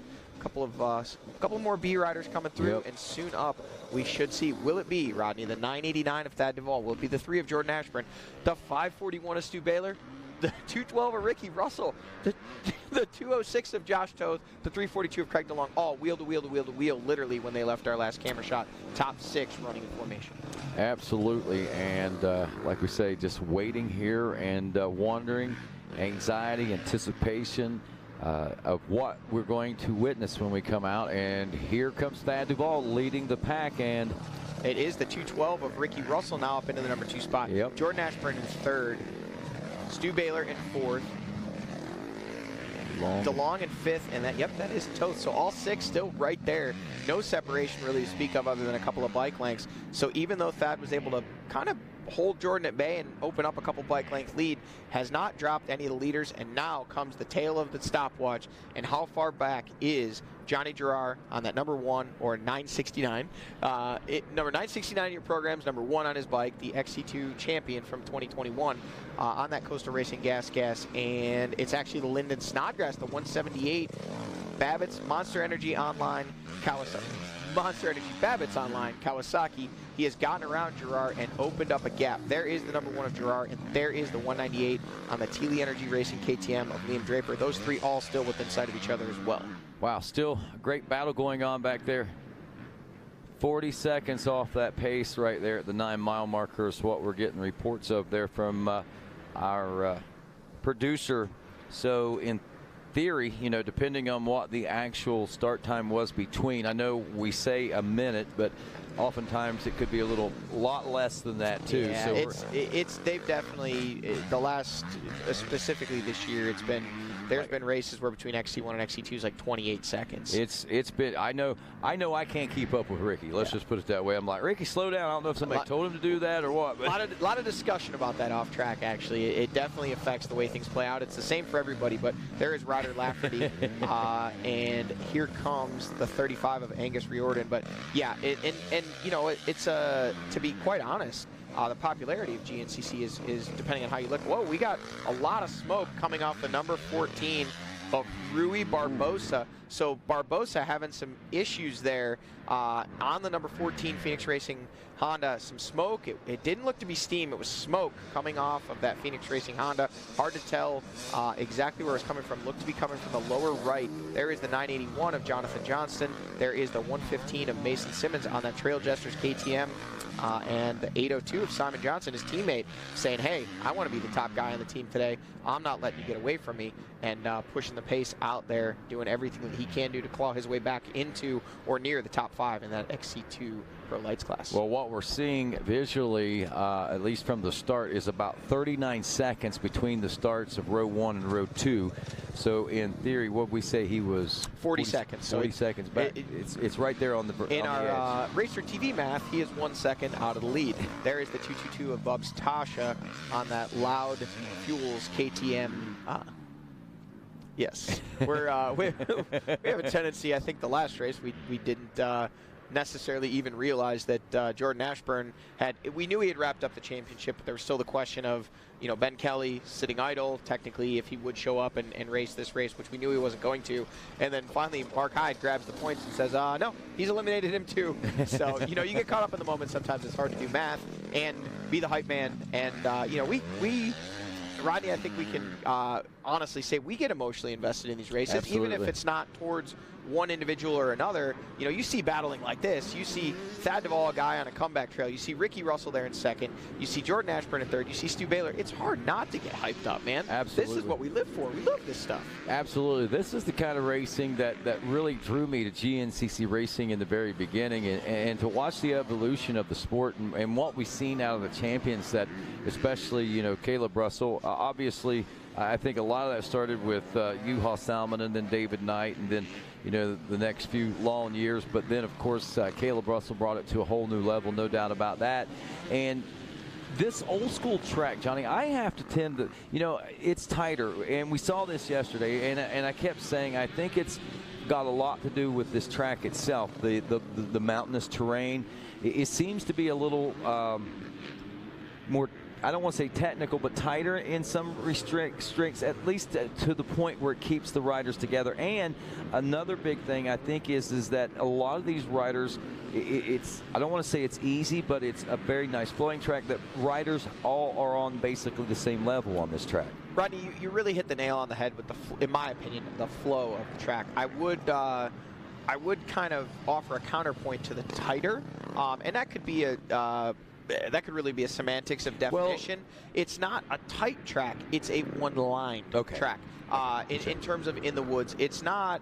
There's not a lot of tight trees that are keeping the speeds down. You're honking, man. You're carrying a lot of speed through the woods, but there's not a lot of places. The way the track flows, there's not a lot of places where you can, you know, take a different line that isn't obviously slower or faster. There's a few. There's some passing opportunities on bikes, but especially on ATVs, it was very difficult to make passes out there, other than in that open field section, which we just saw, which ultimately, as we pointed out, was where the race was decided yesterday for the overall win. But yeah, I mean, this track, if you could draw out the perfect GNCC day in the perfect GNCC conditions, I don't like this place, I'm going to be honest and say that, but the conditions and the way this whole weekend really has played out in terms of the dirt, you know, the track conditions. The only thing, I mean, if we could turn the heat up a little bit, it's pretty chilly. But other than that, it's been amazing. And you can see, I mean, you don't often see coffee grounds coming off the rear tires of these guys. And that's exactly what you're seeing on 95% of this track today. So it's, yeah, great racing conditions. And you see guys taking alternate lines. There's the opportunity to do so. We say that, you know, yes, they're on the same path, but they're on opposite ends of it, crisscrossing inside out versus outside in, running the middle and hitting the apex versus all the way around the outside and trying to carry momentum. You know, we're just seeing a lot of different options for these guys, and it leads to great battles and great racing. And man, we were thinking 2 weeks ago that we've never seen battles like this, and we may never see one again. Folks, you only had to wait about 14 days. Here we are again, and we've got 6 riders battling in the same camera shot, virtually in the same corner, and any one of these guys could at any moment be leading. Absolutely, and I'll tell you, Parker, there's your leader of the XC2. And, of course, with that being said, a far cry different, this shot on lap number 3 are here than it was on lap number 2. I mean, when we saw them duck over the hill there, just amazing to me how much of a different change, but still how tight this race is. It's clear to me watching that the intensity in that XC1 class has gone up there. Those 6 riders all wheel to wheel. You know, definitely things have kind of started to sort themselves out, at least for the lead. Here is your 4th place rider in XC2, the 99 of Cody Barnes on that Phoenix Racing Honda. We did miss your 2nd and 3rd place rider, which we still believe was Jonathan Gerard, and also Liam Draper. Gerard was kind of going the opposite direction. I think I saw a glimpse of him. Uh-oh. Well, sounds like, and this obviously, or I guess thankfully, is not going to be too detrimental, but at the same time are quite an aggravation, a problem with Jordan Ashburn's drink system. So they're going to try to rectify that at the next time through the pits. So. Good news is, though, at least according to my math, we should be looking at probably, oh man, it might actually be 7 lap. No, I think it'll be a 6-lap race. To be close, but I think it'll be a 6-lap race. And if that is in fact the case, because we have to remember we started almost at the 4-mile marker, so lap 1 was short.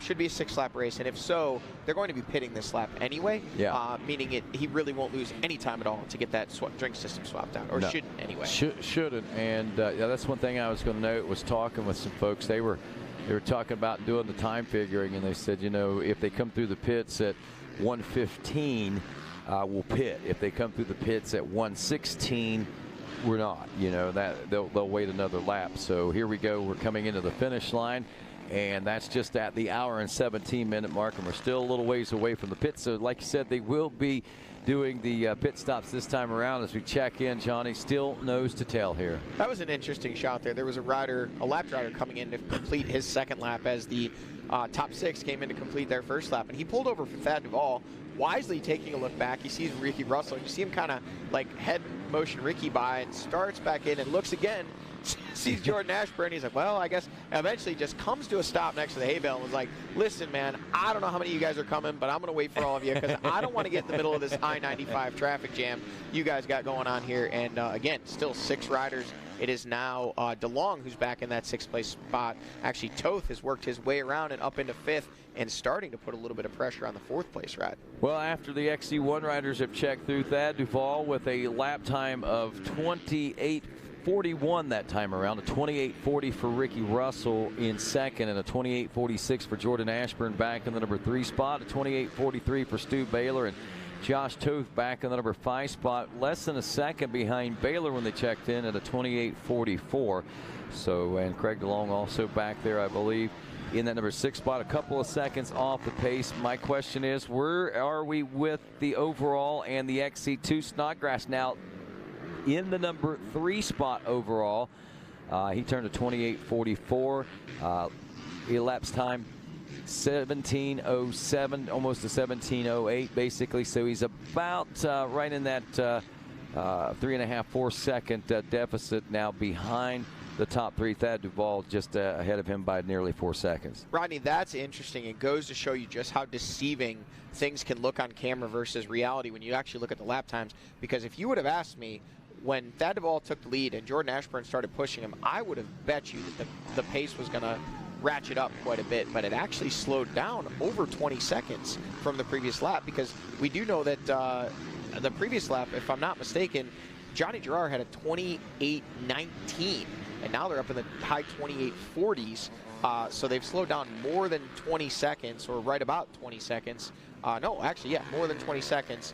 I think the previous lap, Jordan Ashburn was a 28:28, if I remember correctly, or somewhere right around there, and now a 28:48. So yeah, they've slowed down 20 seconds, and it looks like they're pushing harder, and that could be a function of 2 different things. It could be the fact that they're pushing in the sections where they're battling, and then when they get into kind of those more one-line sections, they're kind of taking a breather, knowing, okay, hey, we're not even halfway through this thing yet, you know, let's settle down a little bit.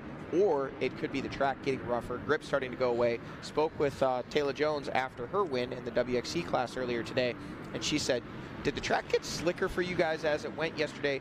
Normally the track will kind of tack up as it dries up. We did have a little bit of rain here on Friday and Friday evening, and she said it was really weird. It seemed like it should be getting tackier, but at the same time, every time I would get on the gas, I would find myself losing traction, and the track itself was actually getting slipperier. There is that drink system that they're preparing to put on the number 3 of Jordan Ashburn, saying he had a problem with it. You know, could be a hose that's malfunctioned. You can rip the bite valve off, in which case you'll lose all your drink. Oh, actually, it's the clasp that is broken. Ashburn, you see, was hanging off his shoulder there. So it's that's at least appearing from what we're looking at. Unless he's getting ready to pitch it, it looks like he has broken the clasp, and that thing is hanging only on his left shoulder. Yeah, and that could be maybe enough aggravation that it might cause you to slow your pace down a little bit. You have to wonder, when he gets that new one on, will we see a new life, I guess you could say. If you watch these guys, and Josh Toth is probably the epitome of it, in my opinion. Here is your XC2 leader, still on the charge, and as you pointed out, just a couple seconds out of the overall lead, sitting there in 3rd, and still pressure from behind the number 1 of Johnny Gerard, the 198 of Liam Draper. These guys are, they're not wanting to let each other go. Snodgrass has opened up just a few bike length lead, but you know, in the fields and in the switchbacks, these guys can see each other, and they're going to keep pushing. But as I was saying, Toth is probably the most visible rider that does it. They kind of lead with their head and their shoulders. So with Jordan Ashburn having that restriction of that pack swinging around, and if it's kind of putting pressure on his shoulders, that's going to limit his ability to put his upper body where he wants it. So I think you're exactly right. Whether or not we'll see a difference in lap times or speed, but surely there will be a difference in comfort for Jordan Ashburn after this pit stop if he gets a new drink system. Absolutely, and confidence, basically being confident in the fact that you don't have to worry about that. But Thad Duvall, again, your overall leader. Ricky Russell in second, 1.3 seconds back. As we said, just about 2 seconds back, and third overall is Snodgrass. Yep, and there are your leaders, 1 and 2. There is 3 Ashburn, there's 4 Baylor, there's 5 Toth, and there's 6 DeLong. So your top 6 still through. A couple small gaps and some lapped riders. That's another obstacle here on this race course today. You know, I have to question, and I probably know the answer when you look back just at the history of this season alone. Watching Stu Baylor right now, you know, under normal circumstances in the Stu Baylor that we know, you would expect a lot more aggression out of him at this point, trying to claw his way to the front and set the pace out there himself and maybe even distance the crowd. You know, that's something that we haven't noticed in the last couple of rounds of racing that I've been able to watch and pay close attention to. And I have to wonder, if he isn't taking a different approach here toward the end of the season as opposed to what we saw at the end of the season, where it was all just, twist it and let it send in it, basically. Well, I think there was a big difference between the Stu Baylor that we saw last year and the Stu Baylor that we're seeing this year for a lot of reasons. One of which is obviously Stu's injuries earlier this year were kind of on a different level for Stu. You know, I mean, he even was very candid with his fans and with social media, saying that, you know, he realized how close he was with that crash he had at Big Buck and the neck injury that he had and breaking his back and all the spinal issues that he had going on. You know, that kind of makes a man think. And plus he's got a young child, yes, too. Yeah, absolutely. So perhaps, you know, as we look at the whole of a race, maybe the grip it and rip it Stu Baylor has matured, and, you know, he's confident in his ability, as he should be, and as he's shown over the last several years, to get into a dogfight with any of these guys late in the race. So unless the opportunity really presents itself, he doesn't seem to have that sense of urgency early in the races. You know, when we saw him come out those first couple races in 2020 on that AmPro Yamaha for the first time after the foiled relationship with Beta, I mean, he was a man on a mission. He was getting the lead early, and he was just running away, running and hiding, and he did that a few times even in 2021 in that championship battle with Ben Kelly. But the Stu of this year, and he was pretty vocal about things that, you know, maybe he's not 100% yet physically. Sounds like we might have Mikey Waynes in the pits with an update. Hey guys, just wanted to give you a quick update. I know they're getting ready to come in and pit here on Pro Row, but I was talking to the guys here at Magna One. I said, what's the spirits like? I said, was today just chill? Is just another day at the office? And he said, yeah, it was pretty calm until the flag dropped. And then it was like, okay, we are going racing today. And they said, doggone it, we are still here to win. So we'll see how this pit stop goes. Here they come. Look at this, side by side. It's rare we get to see this. We have a dual-sided pit here, so we're going to get to see a drag race of who's going to get out of the pits here. Here we see Jordan. It looks like he's going to ditch that. Oh, he's just trying to reclasp it. That's all it was. He's trying to reclose that. That's a little bit of a risky move there. They had a fresh one for him. Thad and Ricky out 1 and 2. There goes Jordan Ashburn now. Did he get back out in number Thad and Ricky 1-2. I think Jordan lost a spot, if not 2 there. We'll see from this Yamaha Live drone here in just a second. But Thad and Ricky literally coming out within inches of where they were when they went into the pit. So it is Stu Baylor now up to 30. Has gotten around Jordan Ashburn. Did Jordan lose any more spots? Did Craig DeLong? Did Josh Toth? How far back did he go while fiddling with that drink system? Dust starting to kick up here in the fields. Things really drying out. Baylor now with the clear track ahead of him. Can he close up that gap and start putting pressure on the 212 of Ricky Russell as he was a lap and a half ago when they had the little contact? And you got to wonder, was Stu maybe a little gun shy from that, completely destroying his rear wheel 2 weeks ago? I mean, he clearly got into Ricky Russell's foot peg with his wheel. Again, not a dirty move, just really running it in there deep. And yes, Jordan Ashburn did lose another spot to Josh Toth, did manage to get out of the pits ahead of Craig DeLong. So he dropped from 3rd to 5th in that exchange there in the GBC Tires pit stop. Now it's Cody Barnes on screen. That is your 4th place rider, last we knew at least, in the XC2 Pro Lights class. Lyndon Snodgrass on screen, the 178, leading the way with the reverse number plates. That is your XC2 points leader, trying to put the finishing touches on this 2022 XC2 title. Now it's Draper up into 2nd, has gotten around Gerard, we think, unless Johnny... Nope, there's Johnny right there. So it is still 1, 2, 3, and still within sight of each other here at the 4 mile marker from our Yamaha Live drone. So yeah, you know, I think today the guy really with something to prove is Liam Draper.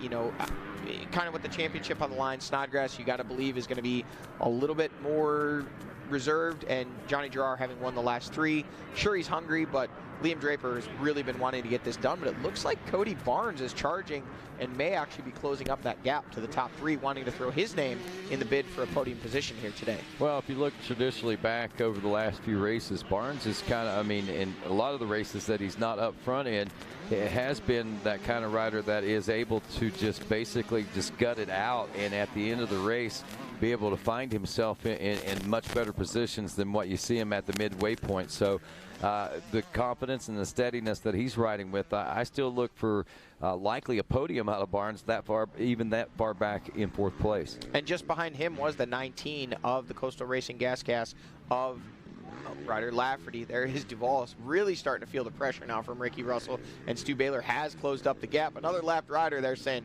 man, we don't see this all the time, but these guys are really pushing the pace. I don't want to get in the middle of this, just hanging out by the back of that semi-trailer there and letting the entire top 6 go through. But rider Lafferty there in that 5th place spot, not far behind Barnes, a rider who's been struggling here as of late. Again, social media kind of tells the tale. Said he's been struggling with, I believe it was a knee injury that has kind of been not having him at 100%, being able to push the pace. Was on the podium last weekend at the National Enduro, and so that had to be a big confidence booster for him, and looking quite a bit more racy here today. Was up in that 4th place spot for most of the first part of this one, now dropping back to 5th, but still within sight, and they are seeming to be closing up the gap a little bit. Oh, look at that. Gerard has now closed right up to the rear wheel of Draper, so that was your 1, 2, 3 in XC2. And if we wait at this camera shot, we might get to see exactly what the gap is back to. Didn't look like him there. I think it was actually. We may have missed our 4th place rider, which was Cody Barnes. I think he was a little closer than that. Nope, there he is right there, the 99 of Cody Barnes. So the gap is a little bit bigger than it looked from that previous shot. So there is Barnes, and then on to the Coastal Racing Gas of rider Lafferty there in the number 5 spot, just behind Barnes, still trying to get himself up in there in a battle for a podium position. Well, we got Mikey Waynes down in the pits, and it seems like he might have somebody that might have a little bit invested in this front pack of racers right now. If you remember a couple of races ago, prior to the start of the weekend, Ricky Russell's mechanic having some issues, and I believe a heart attack. Donnie Kelly going to the hospital, but I understand that he must be back with us and with Mikey Waynes, from what I understand. Hey, thanks, guys. Yes, down here with DK. I saw him running around here, sprinting back and forth and helping refuel. And I'm not trying to scare anybody at home. I'm joking. You're here hanging out with this man. First and foremost, it's so great to have you back here at the track in a small capacity. Really, you're just here kind of supporting the team and everything, right? Yeah, that's what it's all about. I'm just glad to be back. You know, a lot of the GNCC community reached out to me, and, you know, it's awesome to see all the people, how much they care, and just being here this weekend feels good. You know, Ricky's been having some good runs, and just here to support the team. It's nice to see you guys, and you know, it's good to be here. It's good to be seen and be on camera. I'll put it that way. Well, for the folks out there that don't know, it was Friday afternoon, early evening at the Mountaineer. Man, what the heck happened? Well, I was e-biking the e-bike track, and I was about a mile and a half out into the woods. And I just had a chest pain, and I wasn't really sure what exactly was happening. But, you know, I ended up having a heart attack, and I had to ride through the woods for about a mile and a half to get back to Ricky. And then Ricky took good care of me. He drove me to the hospital like the Dukes of Hazzard. I mean, he can race in the car just like he races on the bike. So, but he got me there, and the, you know, good medical team, they took good care of me. So.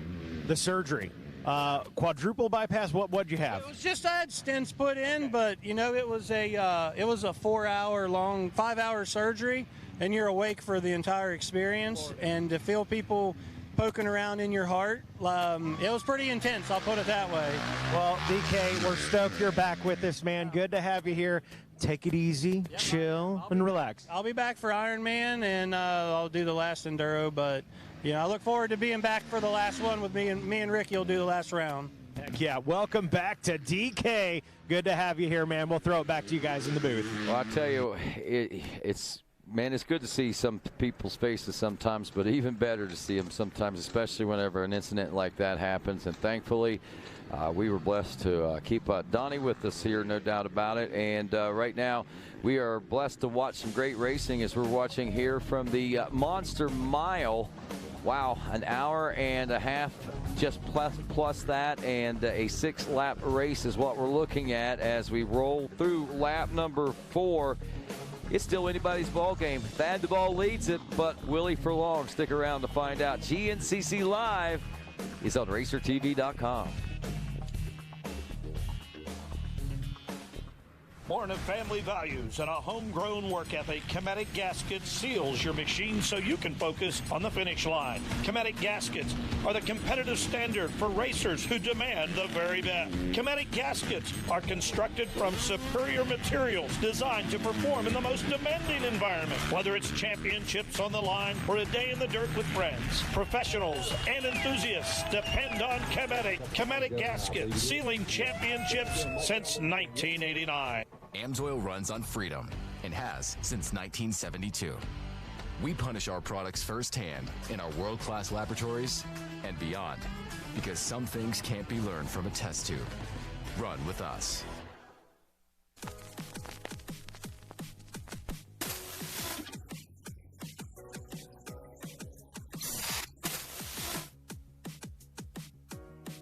This week in Yamaha history takes us back to May 22nd, 2010, and the Mountain Ridge GNCC in Somerset, Pennsylvania.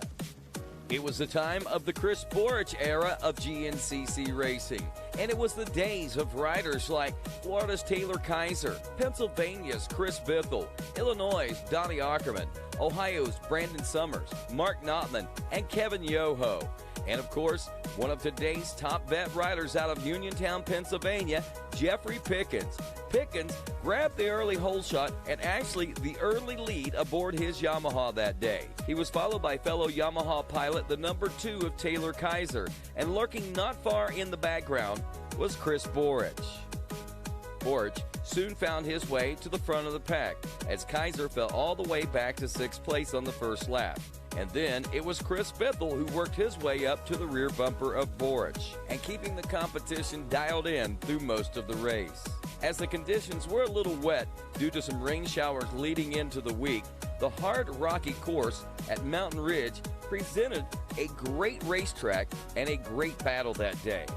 As the race wore on and the riders were sorting things out, it was Yamaha's Taylor Kaiser slowly inching his way up from that 6th place on lap 1.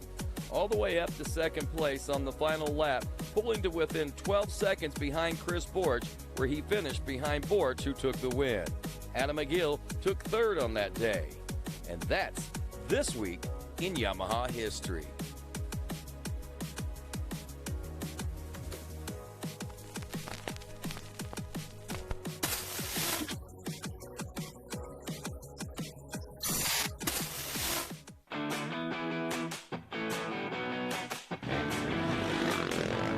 Ben Kelly here, 2021 GNCC champion. Subscribe to Racer X and get yourself a fresh FMF t-shirt.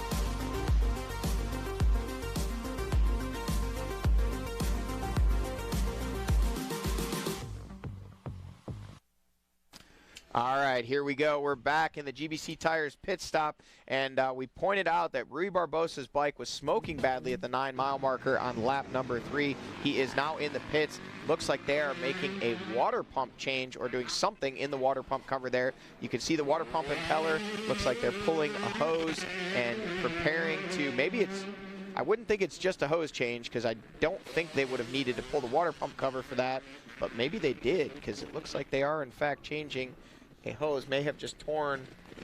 Hard to see. Man, that's got to be hot. You know that pipe is warm, so kudos to those mechanics. Oh, it's actually a pipe that fits between.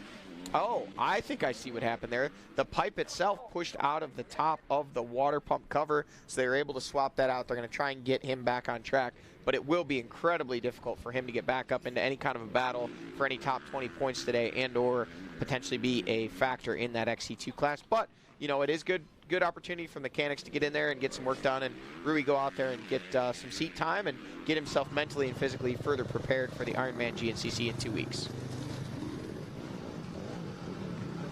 There we go. Ricky Russell out front now as we check in at the 9-mile marker. Again, a big change in this running order that we're watching here at the 9-mile marker as opposed to a lap ago. The key being the running order. Still 6 guys wheel to wheel. They've just shuffled around a little bit, and this is the first time we've seen the 212 Coastal Racing gas of Ricky Russell at the front in the point position. So now it's his turn to push. Can he be the one to open up a gap? And keep it in mind, they are starting to get into lapped riders. That could be just the pick, the block that somebody needs to make their move and try and get away. But here at the 9-mile marker, a couple more sections of flowy trail before they open up into that big field section, which we've been able to catch from that Yamaha live drone, and that's great footage. Here is your leader in the XC2 class, a new leader, same as the old leader, and they've swapped back again. Johnny Gerard out front.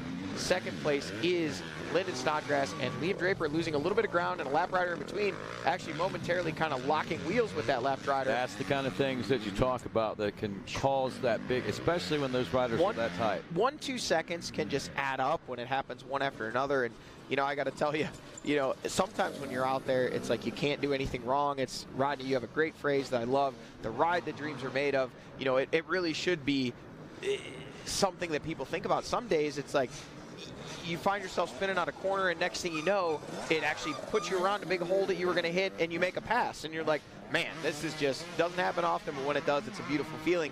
And some days, you know, everything can be going so right until it goes so wrong.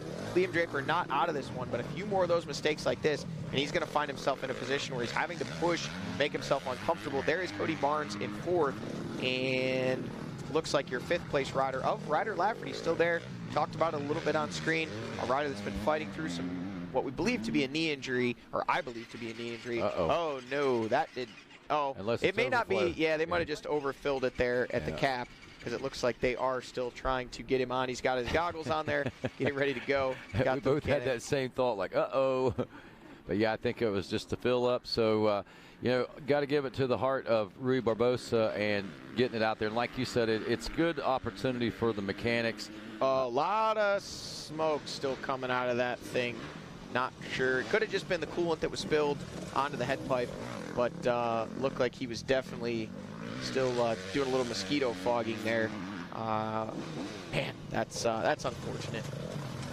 He had a good ride going today and was up in there potentially working his way up towards the top 5 or even a podium battle. There's the 981 of Jonathan Johnson on the podium at our last round in that XC2 class on that factory beta. May have been the first such podium for them. Definitely this year it would have been, but I think it may be their first XC2 podium overall, though we'd have to go back and look. I know Thorne Devlin rode for them for some time and some other riders as well. I don't recall, but it is possible. Then the 802 of Simon Johnson has actually worked his way around his teammate Mason Simmons there, the 115. The Trail Jesters KTM guys talked about it last lap. You know, you would love to beat everyone, but the biggest thing is you want to beat your teammate, and he's done just that, working his way around Simmons there. Well, I tell you what, you know, taking a look at the results, we're 3 laps, working on 4 laps deep into this, and still nose to tail up front. Amazingly, nearly, well, the top 6 of 7 of our XC1 Pro riders are still running 1st through 6th up front. And again, you know, to see it this deep, this thick, this tight, this late in the race, again, is again exciting. It's hopefully, you know, more of what we'll see in the future. But wow, I mean, how often do you have basically the entire field of pro riders battling for the win? You know, and you pointed that out, Rodney, obviously with, I believe it was last lap through here, we were talking about these battles and how it really kind of makes GNCC and what attracted you to GNCC so many years ago, these battles, you know, the not knowing who's going to win. And it was great times, you know, having a dominant champion like Caleb Russell and Before him, obviously, we had seen Juha Salmon, David Knight. But back in the days of Scott Summers, Scott Plessinger, and those guys. It's just different. And when you have Fred a guy that's so Andrews, dominant, Rodney everyone Smith, starts to kind of just, well, I'm here racing. They don't say it, but in their minds, they're thinking, well, I'm here racing for second. Now it's really none of these guys have established themselves as the guy to beat. Jordan Ashburn won the championship, but here on the racetrack today, every one of these guys truly believes at their core and in their heart that they're the guy that's going to win this race today, and that's very different than what we've had for the past several years. Yeah, and that might be another thing that's lending to what we've seen this in the past race as well, especially as this championship season winds down and silly season, like you said, coming on. People are looking for things to prove and show their worth with. Yeah, Josh Toth really starting to run it in there on Jordan Ashburn. So a lap and a half ago, Jordan Ashburn was the aggressor, trying to get that lead back from Thad Duvall, and now it's Toth putting the pressure on Ashburn, which actually Ashburn had passed Toth this lap because Toth got around him when they fueled, but those two are throwing down and really battling. Here we see on screen that is Ricky Russell, and he's opened up a little bit of a gap over Stu Baylor in that wood section because they were wheel to wheel in the last shot. Baylor now about 2 seconds back. So not a huge gap, but by today's standard, that's the biggest lead we've seen all day. Absolutely. I mean, he's running away with it when we look at it from that perspective. And an hour and 43 minutes into the race before we finally see any separation really between these guys. That's crazy. Yeah, absolutely. To be this deep into this before we've seen, and it might be more than 2 seconds, but it's definitely less than 5. And that's a monumental gap at this point in the race. We had all 6 guys in that same section of racetrack. We had all 6 a lap ago. So it's really stretched out here. There's probably, there might be close to 10 seconds between the top 6. So look at this. Oh, now Craig DeLong has actually gotten around Josh Toth. So the real race here is back for 4, 5, and 6. These guys they know, that podium in the win is just a few seconds ahead of them. So it's an added motivation. You're not just battling for 4th, 5th, and 6th. You're battling to kind of be the next one in line to get up there to battle for the lead. Absolutely. I love this shot going back over to the next pickup point here, so you get a good view of what these open field sections, and we get to see things just like this right here, our leaders in the XC2. Yeah, it is still Jonathan Gerard just out of sight there, up in that right-hand corner off in the distance, and there is Lyndon Snodgrass, the 178 in second, and just behind him, Liam Draper recovered from that little connection he had with the lapped rider and should be the next rider by here on that 198. You see the high-vis drink system there, and he kind of does a little butt whip as he sends it off the downhill there, little moto style for Liam, sucking up the bumps and getting the power back to the ground on that Teely Energy Racing KTM 250F, putting the power down and trying to close up the gap to the second place rider of Snodgrass and also get up in there to battle with Gerard like we saw him about 4 weeks ago at the last time we raced here in West Virginia. Right there, right up until the very end, and just couldn't hang on to it, finishing off the podium at our round in West Virginia. So he's really going to want to be on that podium and surely would like to be in the middle of it. Then it's the 99 of Cody Barnes on the Phoenix Racing Honda. We saw his teammate Rui Barbosa in the pits just a few moments ago. Barnes out there in the number 4 spot. Looked a lap ago like he might be making some inroads towards closing the gap to that podium battle, or a battle for the win, honestly. But now it seems like the ferocity that Johnny Gerard is riding with has really caused those guys to pick up the pace, and they have opened back up the gap. There is Ryder Lafferty, the number 19, in Coastal Racing Gas just behind him. So that is 4 and 5 in that XC2 class as they run, and would be, I believe, 10 and 11 overall. Well, looking back through the pack, I'm going to take a moment and check in with some of these classes, Johnny, so keep an eye on the screen. But just for those following the 150B class and the progression of, there it is. We're at coming the in finish line. Complete lap number 4. Didn't realize we were there. Yep, Ricky Russell, Stu Baylor, Thad Duvall. There is 1, 2, 3, and things, did start to open up just a little bit behind Duvall there. There is Ashburn. You see him taking a look over his shoulder, little looky-loo move there. How much time did I lose? What do I need to do to get back up there? Just behind him, DeLong and Toth. And once again, can't say it enough, the top 6 all through in the amount of time it takes you to take just 2 breaths. Wow, crazy. Again, I know that's been a kind of a word that I've overused the last 2 days, but I'm just blown away at what's going on here. But as I was going to point out there just a moment ago, 150B class, remember Thor Powell winning the overall in the morning class a couple races ago, moving up He was leading the 150B class. Sounds like he might have had a little bit of an incident. He's dropped back now, and but all reports are that he is good. Well, that's always good to hear when somebody not expected or is expected to come by and they don't. You just want to hear the news that, hey, it's a mechanical or they had a get off and they're fine. But it's Ricky Russell on screen, the 212 out front.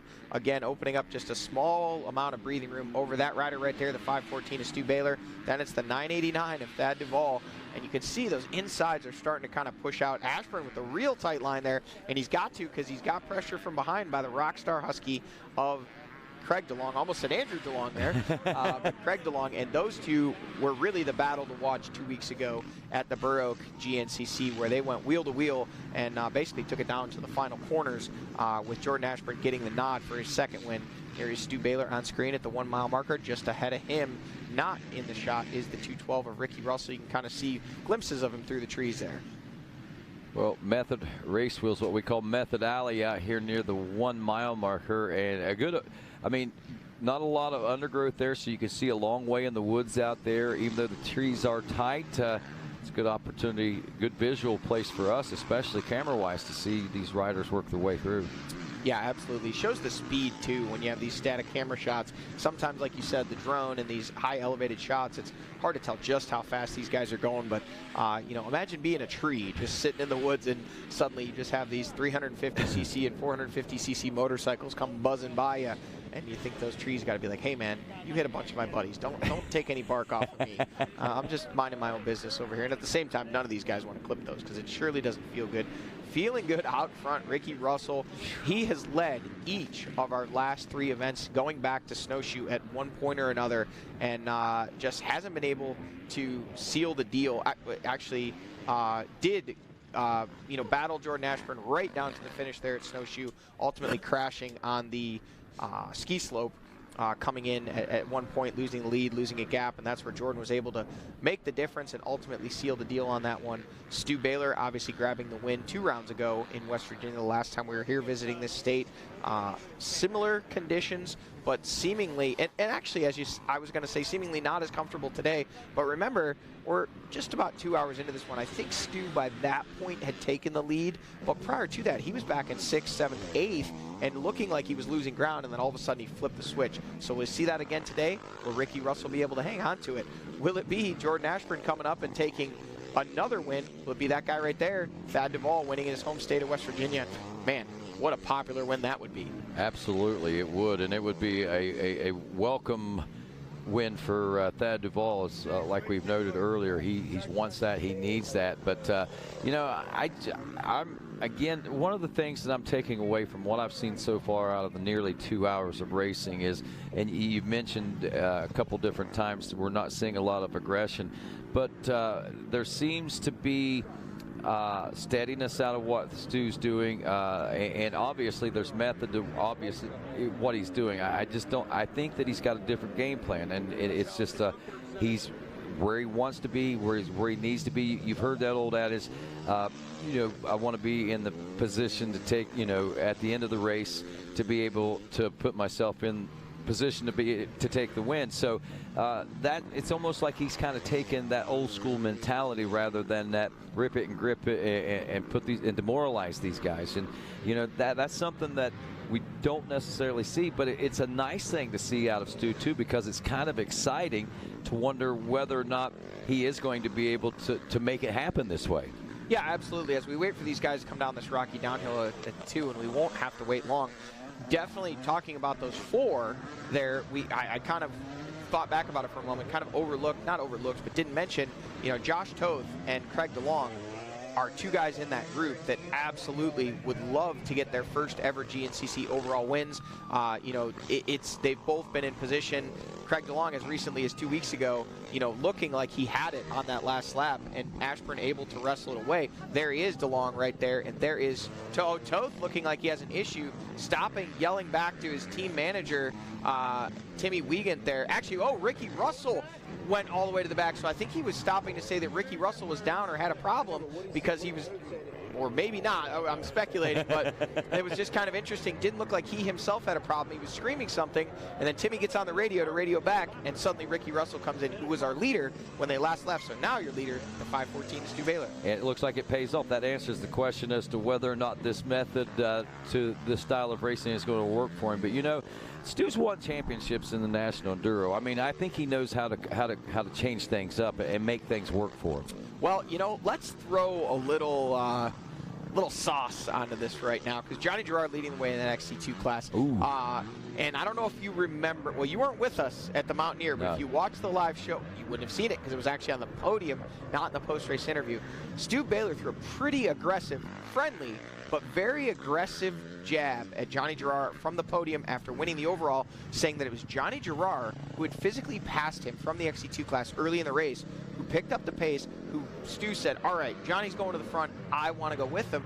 And he said when he passed Johnny back later in the race, he motioned for Johnny, come on, let's go. And I won't say the words that Stu said, but some really disparaging remarks about Johnny. Friendly, they're good buddies, you know, they were jabbing, but you could see the look on Johnny's face was like, man, you're going to call me out in front of all these people, basically saying, you know, Johnny's a boy, we're men.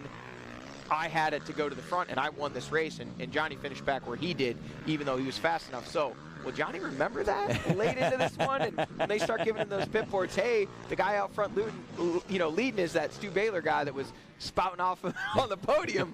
And but right now, Stu Baylor's doing exactly what he needs to do, which is twist the absolute living daylights out of that Yamaha and Pro Yamaha YFZ 450 that has been so potent for him the last 2 years. And he's leading the way and looking like he's starting to open up a gap over the second place rider, which we believe should now be Thad Duvall of the 989 machine. Looks like it's Ashburn. Ashburn looks like he got around Duvall from that shot there. Wow, and it looks like that Stu has all of a sudden flipped the switch, and it's a whole different attack to the track this time around than what we were seeing a couple of miles ago whenever he was still behind Ricky Russell. It looks like he is now in that press mode where he is trying to get away from the rest of the field now. Yeah, Baylor heavy putting the heavy throttle hand down, and he's actually got the full distance of that GBC Tires pit area. It's the number 3 of Ashburn in second. It's the 989 of Duvall in third. And there is the 342 of Craig DeLong in fourth. And those guys all right there battling over that podium spot, and only 5-6 seconds behind Baylor. This thing could tighten up quickly with lappers, or Stu Baylor or any one of these guys could suddenly just run away if they hit the lappers at the right spot. In my mind, I questioned when Jordan Ashburn had dropped back to the 4th and 5th place positions after the pit stop and everything. I wondered, you know, under the circumstances, being amongst these guys, if it was a little tough to get around these guys and it took very long, would it take his mind out of the race? And I think the answer to my question in my mind has been answered right now. Jordan Ashburn has not been taken out of this race in any way, shape, or form. Look at Stu Baylor's body language, though, and the way he's attacking sections. He was previously up on the balls of his feet, riding, flowing. He is right now putting in sprint pace. He's hitting his marks. He is absolutely destroying the berms. He's doing everything he can to squeeze out every 10th of a second.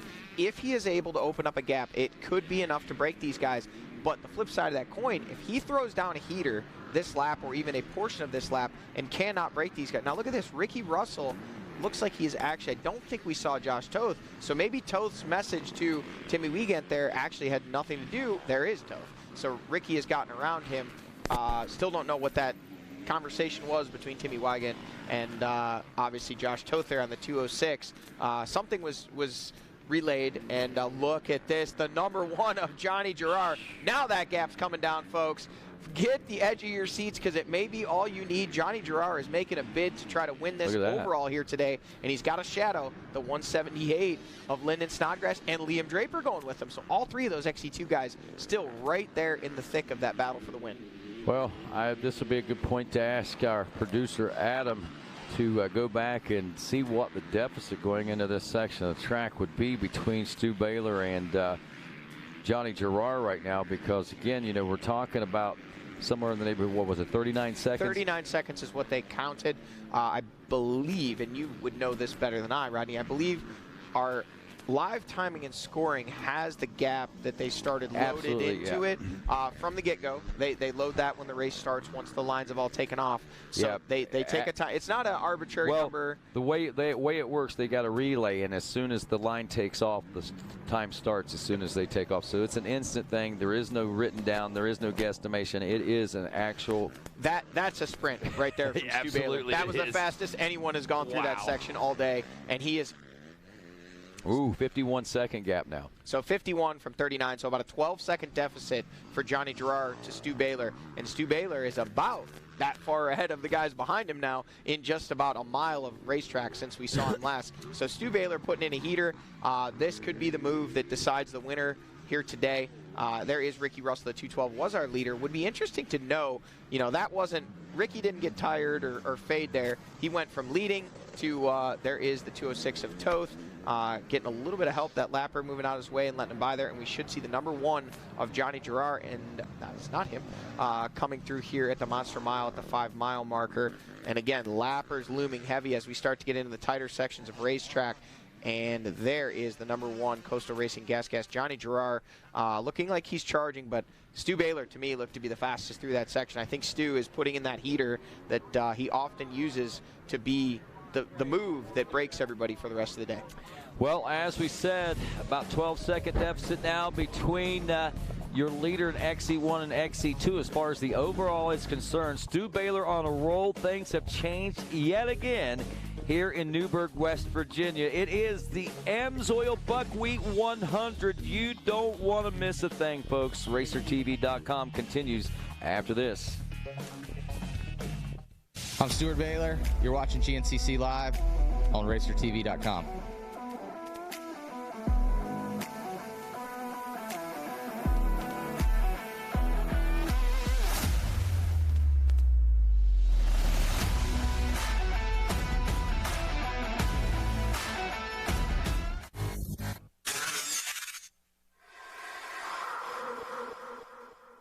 Last season was my best season ever by far. I won a lot of races. I won a championship, and it was also my first year using ARMA. And one of the things I noticed was just my ability to string good days together.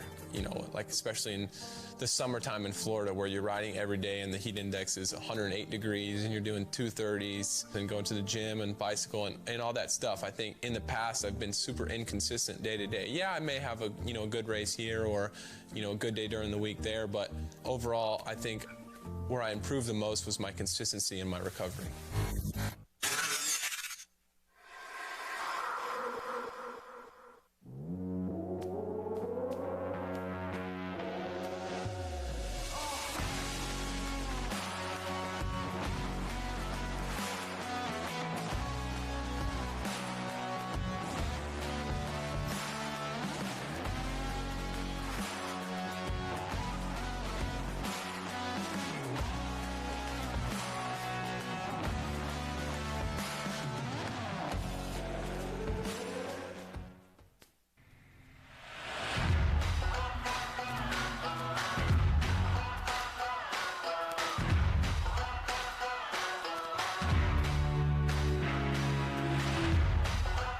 Tires, a division of Greenball Corp, has been in the tire business for over 44 years.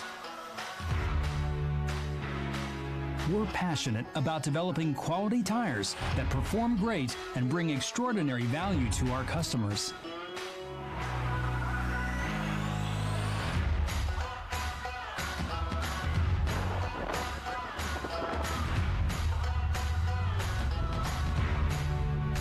Whether you're looking for a tire that can handle your off-road adventures, need a reliable tire to take you from job site to job site, or simply want a tire with a beefier look that won't break the bank, then check out Canati Tires.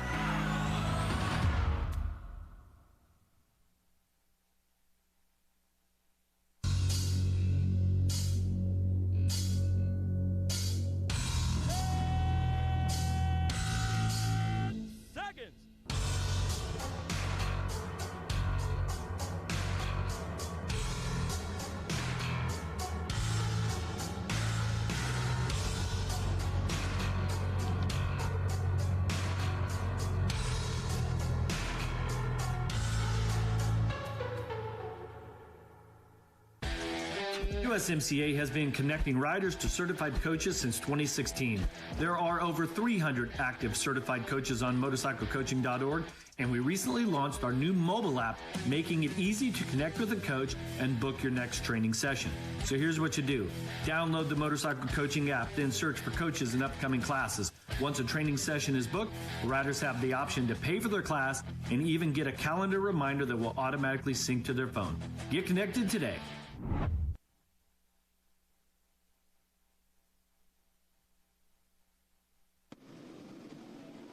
Well, as we take a look back now at 2021 here at the AMSOIL Buckwheat 100, Stu Baylor at that particular point, the point leader, and taking off with a pretty good pace once again. And of course, a lot of the same players that we're looking at today, minus Ben Kelly, of course, was in the mix there up front in this one, Johnny.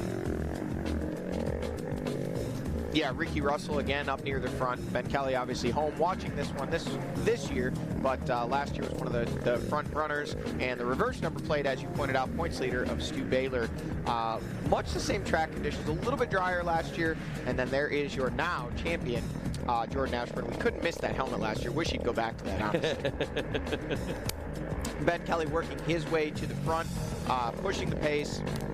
And you can see really one leg off there, starting to feel some pressure from behind from Stu Baylor, the 514. And this was definitely a pivotal race in the 2021 championship campaign. Kelly still leading the way later in the race, and Baylor still right back there putting the pressure on. A lot of things transpiring out on the racetrack here just a year ago. Hey, Aaron, Nicholas, Samantha, crossing the finish line, it was Ben Kelly leading the way and grabbing the win, just, inching that much closer to that 2021 GNCC championship. Yeah, what an impressive season. Last year was spectacular, going down to the wire like it did there last year. And I'm sorry, I got a message here to pass along. Aaron, Nicholas Samansky, I believe. They have something of yours at Rider Registration. Go down and see Kayla at Rider Registration. They've got that for you. Here waiting on the leaders at the 9-mile marker as we take a quick look at some things going on in and around the amateur world of racing, Johnny. As we look on the bar on the left side of the screen, we can keep up with the date with that. 2 hours and 4 minutes into the race. We're going to start here, I believe, with this up here in the four-stroke A lights. My computer's a little slow, so I do apologize for that. And we're going to have to wait for that to make its changes here in just a moment. But got it. Well, we're up to the Open B, now to the Open A. Cole Whitmer out Amity, Pennsylvania, leading that one. Neil Inman in the number 2 spot. That's after 4 laps of racing for those two out of Bangor, PA. As we said, Ezra Prime in Shinston, West Virginia is 3rd. Peyton Harden out of Stamping Ground, Kentucky, running 4th. Sam Evans rounding out the top 5 out of St. Albans, West Virginia. Now as we go back to the Open B class and check in with those riders real quick, we see Austin Hovatter out of Arthurdale, West Virginia, a 1-minute 24-second lead over the 361 of John Wood from East Sparta, Ohio.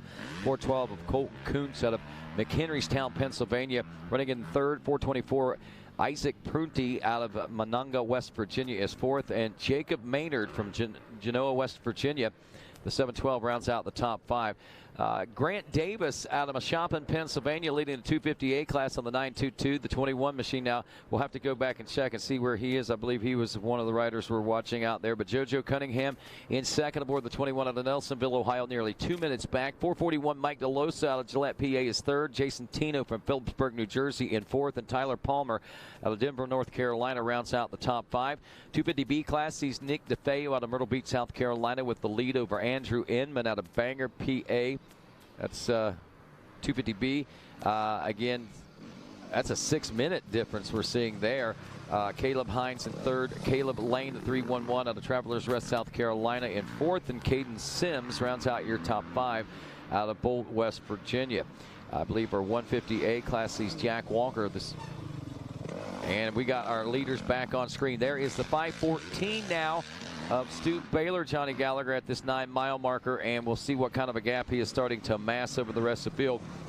Again, the biggest lead we've seen, and still looking at only about 5-6 seconds or so, is Jordan Ashburn checks in now in the number 2 spot, still as confident and aggressive as we saw him earlier in the race. And a new third-place rider with the 342 of Craig DeLong working his way around the 989 of Thad Duvall, who is there in fourth, and pressure from behind from the 212 of Ricky Russell has worked his way back up and is right on the rear wheel of Thad Duvall. So they have now lost a little bit, the 206 of Josh Toth. We saw him making some communication with his pit crew there at the 2-mile marker, so 7 miles later, he has lost the draft of Ricky Russell. Not too entirely far back, still there on screen, still charging along at a good pace, but starting to lose a little bit of time to that front 5. And honestly, the gaps right now are between Stu Baylor leading the way and Jordan Ashburn in second. Looks like it was maybe, somewhere between 5 and 10 seconds. And then from Ashburn back to DeLong, again, looked like it was kind of in that 10-plus second range.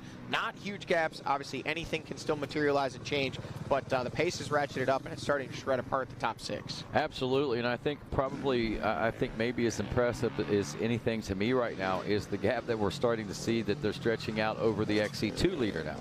And, Rodney, we talk about this so much.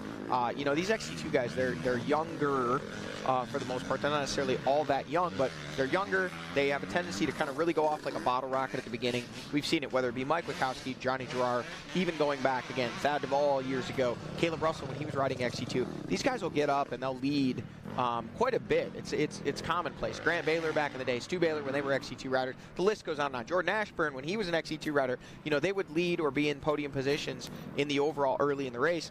Today, they definitely ran it back in there deep.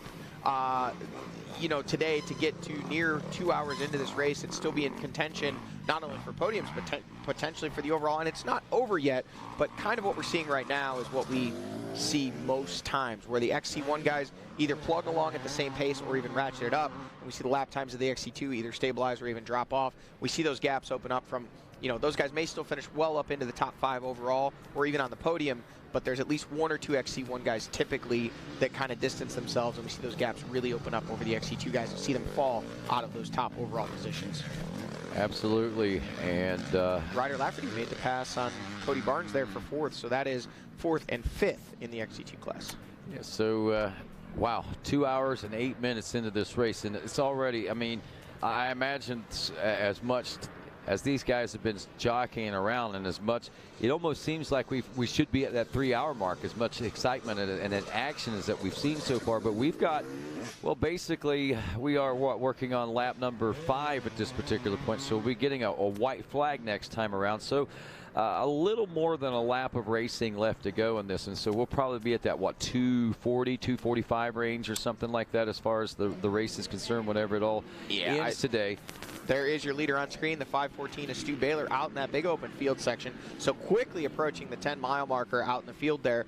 He's putting the finishing touches on lap number 5 of a 6-lap race. We are told, it's going to be, it might even be just shy of that 240 or right in there when it's all said and done.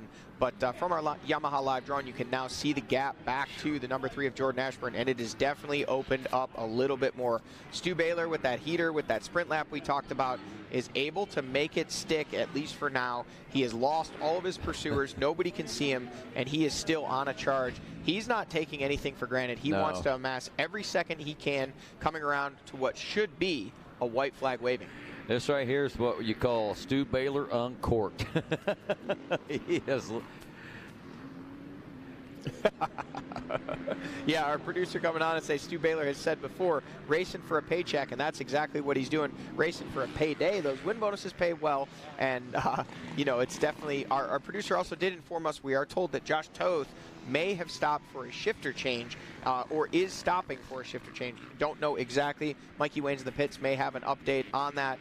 Jordan Ashburn jumping over that little rock garden there and charging, but he has a gap to make up to that rider you see off left of your screen jumping over the bridge. Stu Baylor doesn't look that far on screen, but that gap is over 10 seconds now. Impressive racing all day long by all these riders, and they are not done yet. And again, as many changes as we've seen, even with this starting to stretch out like this, I'm not confident even beginning to even guess who our top 3 overall are going to be. I mean, you're starting to lean towards the fact, well, if Stu, and we've seen it before, he's putting himself in a good position. Jordan's consistency obviously puts him in that great position to think that he is at least going to hold on to second if he doesn't catch up with Stu. But that third place position, I like making predictions. Let's make some. All right. So I think that right now, the way Stu's riding, it's going to be tough for anybody to reel him in. Jordan Ashburn, rock solid. All new confidence. He's going to give it everything he has. But right now, Stu Baylor is just putting down a pace that no one else can match. He's opening up, every couple camera shots that we see, it's another second or two. Ashburn's still very much in the battle, but I truly believe the battle for the win comes down to those two at this point. And, look at this. As I say that, Craig DeLong has now really kind of closed that gap up on Ashburn. But I think the battle for the win, unless Stu makes a mistake, I think Stu may have put the nail in the coffin on this one. Still a lap of racing, but I think that is going to kind of be the tail of the tape when it comes right down to it. Stu Baylor's got at least one hand on this overall trophy here today so far, and I think that the battle for second is going to be between Ashburn and DeLong and also Johnny Gerard. I think Johnny's going to keep pushing the pace. We'll see, especially if he continues to be pressured by Lyndon Snodgrass and Liam Draper. All righty, let's head down to the pits once again with Mikey Waynes. Hey guys, down here in the Magna 1 pits again, we're with Brody Johnson. Brody, didn't finish the day that you wanted. However, the good news is you did what you needed to do, and it sounds like you've sealed the deal on that FMF XC3 championship. Yeah, I believe so. Coming into the day, that was the main goal was to win the championship. We always like to win, but I believe I needed a 10th place finish today to be able to wrap up the championship. And I knew there was only, I think, 8 riders on the line or so, and maybe only 6 made the first lap. I went and checked. I knew if I made one lap, I pretty much had the championship. But unfortunately, we had a clutch issue at about 2.5 laps in. I was running second place there behind Toby there, and we was running a good pace there and having a lot of fun out there. But the track was good, but. Like I said, we come here the main goal is win a championship, and that's what we was able to do, so we can't complain any about that. So the party's on. After this, we're done racing. We're going to party on the podium, present you with the #1 plate, it sounds like. Yeah, I hope so. We had to double, triple check and make sure, but I went over and talked to Jeremy a while ago, and he believes so I should be able to get it, but we'll have to wait and see just to make sure nobody else checks in, but I believe that should be the deal. All right, sounds like we're going to be presenting another #1 plate to the Magna 1 Motorsports team, and wanted to update you guys as well. Josh Toth did come in, had a shifter change during the last pit stop. He's back out there rolling. All righty, I swear that sounded about as close to a NASCAR interview as I've ever heard one before. Brody Johnson definitely got that southern plate. He's right from that area. Yeah, down there in North Carolina, I believe. A mid-east rider coming up through the ranks. Obviously, his brother Jonathan Johnson kind of paving the way for him a few years ago, top amateur, coming into that. Jonathan winning a XC2 title with that Magna 1 Motorsports team a year ago? Yeah, last year. Yeah, the 2021 XC3 championship winner. And here is your 2022 leader here at the Buckwheat, Stu Baylor, leading the way on that 514 AmPro Yamaha, opening up the gap and a little bit more even yet. Does not seem that Jordan Ashburn is able to go with, at least at this point. Baylor out on the final lap of racing here, and now Jordan Ashburn is in, and we do see Ricky Towery with that white flag waving. And just behind Ashburn, now the 342 of Craig DeLong has closed up and is actually within the same finish line chicane as Ashburn. So that one is tightening up. Ricky Russell back there as well. Thad Duvall still back there. So quite a few riders still making a bid at wanting to be on the podium. There is Duvall, the 989, taking a look over. All these guys still within sight. And Josh Toth not too far back after having changed that shifter as well. Well, checking our riders as they make their way in here at the end of lap #1, or excuse me, lap #5 in the history book so far for us. That puts us at 2 hours and 15 minutes into this 28:18. So time scanned for about, yeah, so we should see.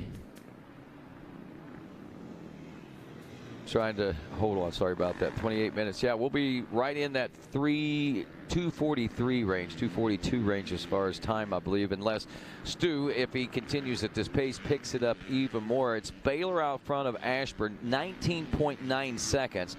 Craig DeLong is pulled to within 6.7 seconds now of Jordan Ashburn. Ricky Russell 4.5 seconds back now as he is trying to make up for some lost ground. And Thad Duvall, another 13 seconds back to round out the top 5. The biggest gaps we've seen all day long here at the end of lap 5. And Rodney, if you refresh your live timing and scoring there, Johnny Gerard just checked in.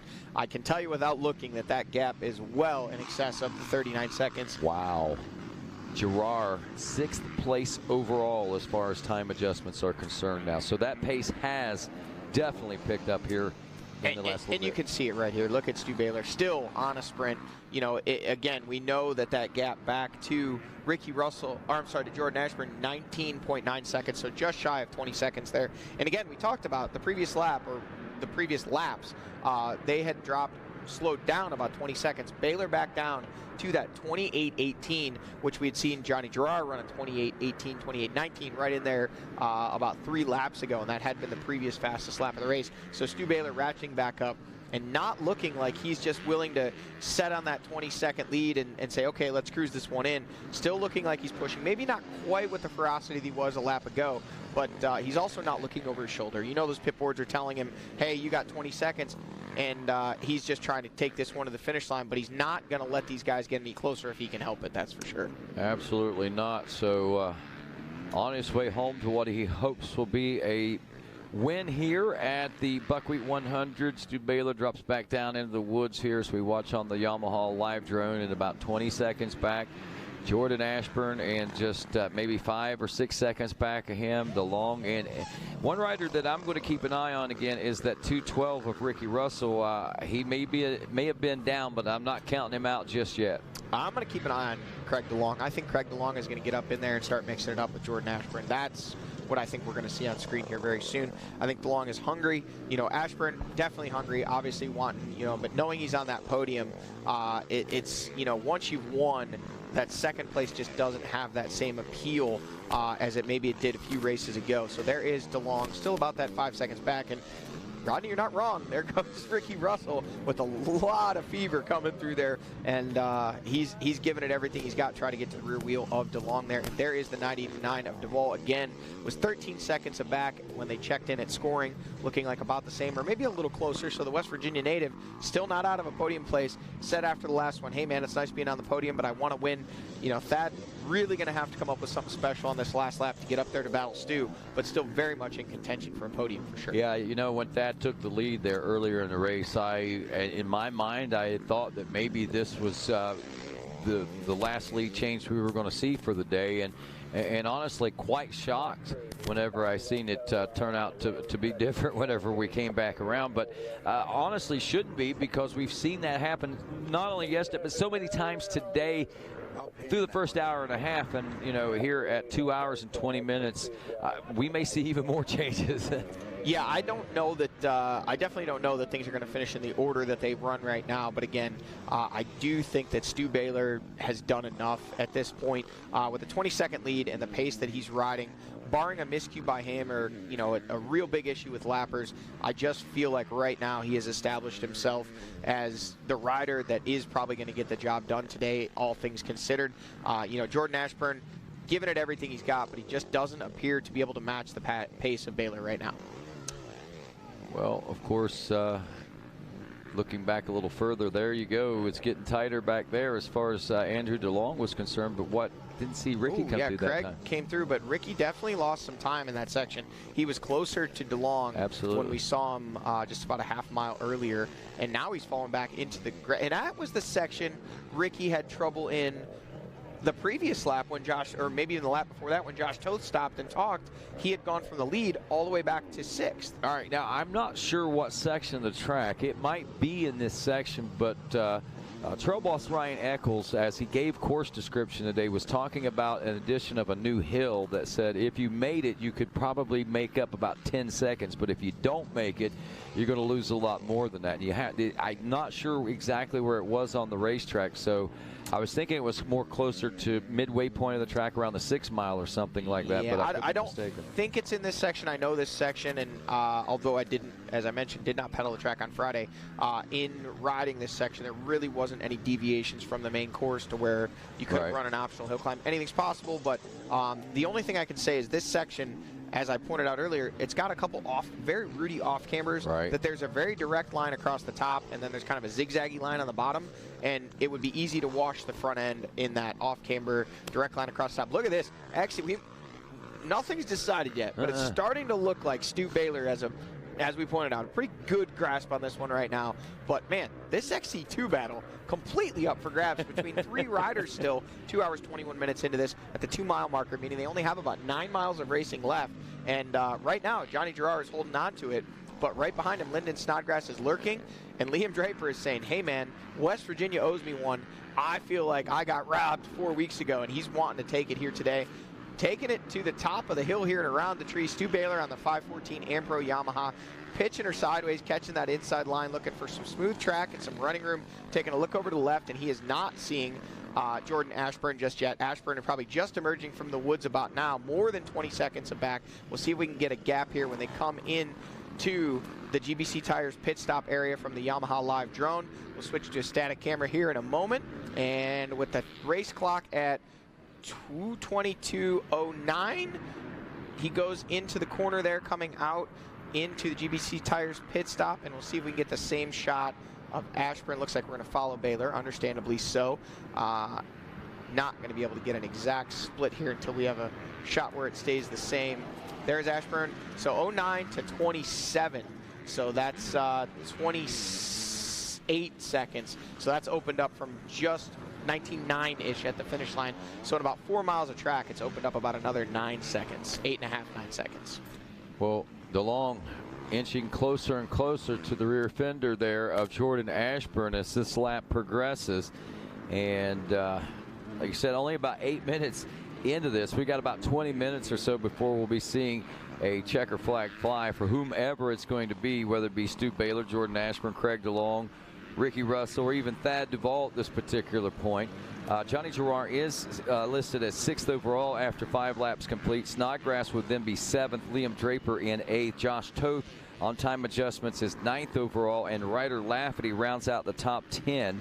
Our 250A rider Grant Davis in 16th place still at last check. Look at that. Craig DeLong is all over Jordan Ashburn for that number 2 spot. He was running a low line there down in the groove. Jordan Ashburn trying to stay high, missed some of the rough stuff. Ricky Russell there in the 4th place spot, and Thad Duvall in 5th there. That's a lap rider in between those two. So that one still close, but not nearly as close as that battle over 2nd. You know, we saw this yesterday. You know how oftentimes we get top amateurs into the top 20. By the way, JoJo Cunningham also in top 20 overall, 2nd place in the 250A class. He is looking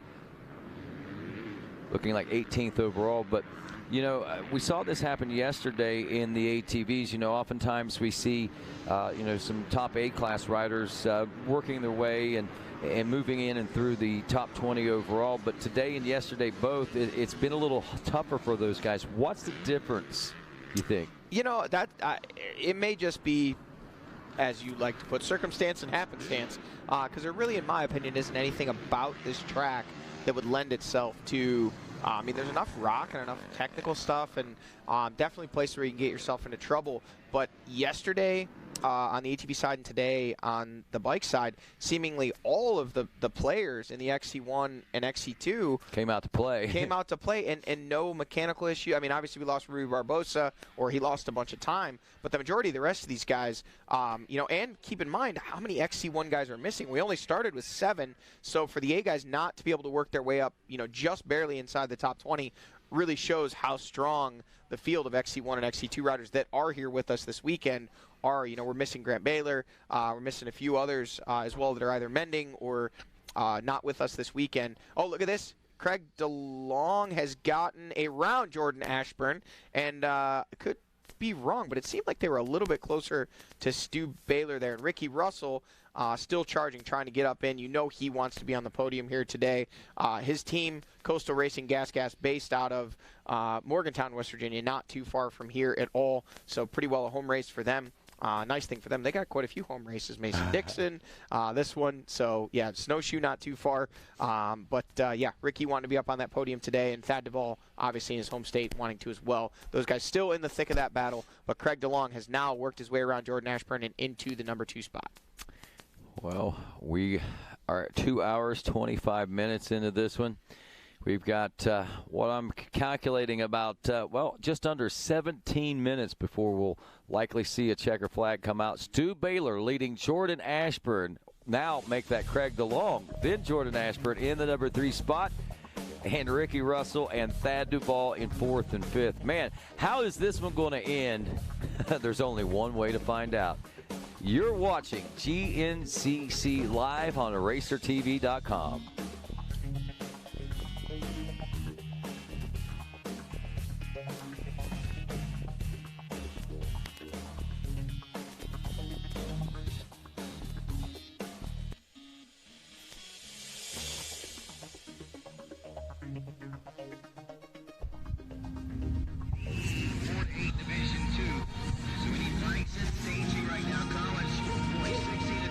We all have our reasons to accomplish, to work hard.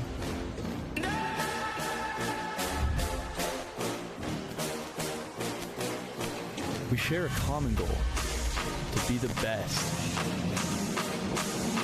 Keep fighting, put in the work, never take the easy way.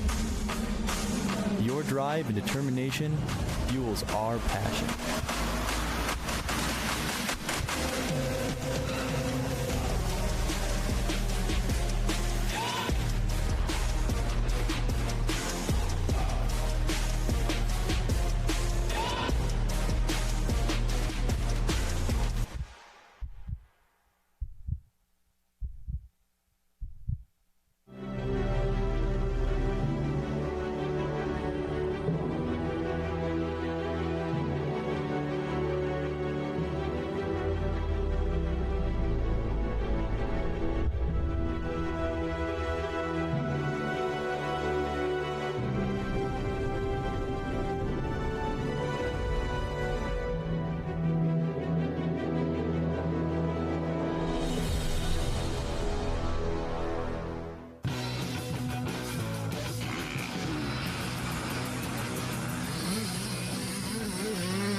Born of family values and a homegrown work ethic, Cometic Gaskets seals your machine so you can focus on the finish line. Cometic Gaskets are the competitive standard for racers who demand the very best. Cometic Gaskets are constructed from superior materials designed to perform in the most demanding environment, whether it's championships on the line or a day in the dirt with friends. Professionals and enthusiasts depend on Cometic. Cometic Gaskets, sealing championships since 1989. AMSOIL runs on freedom and has since 1972. We punish our products firsthand in our world-class laboratories and beyond, because some things can't be learned from a test tube. Run with us.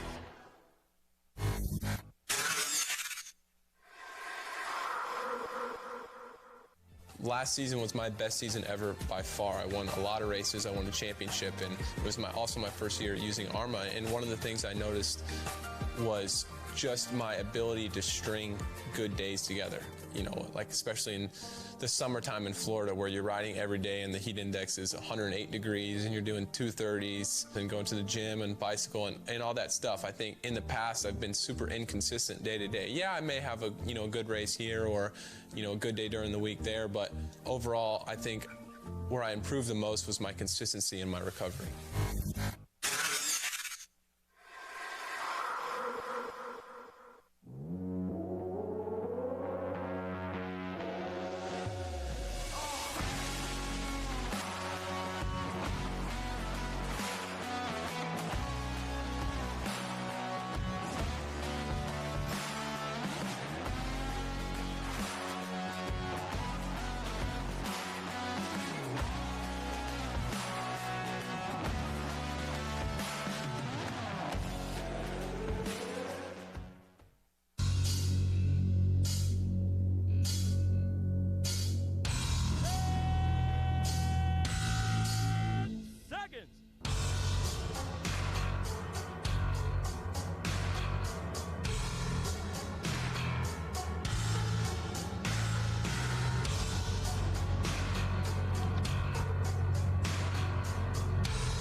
And welcome back to GNCC Live. Rodney Tomlin along with Johnny Gallagher, and of course Mikey Wayne's out and about, roaming and roving through the pro pits, a big long pro pit section. A lot to keep up with today too as well.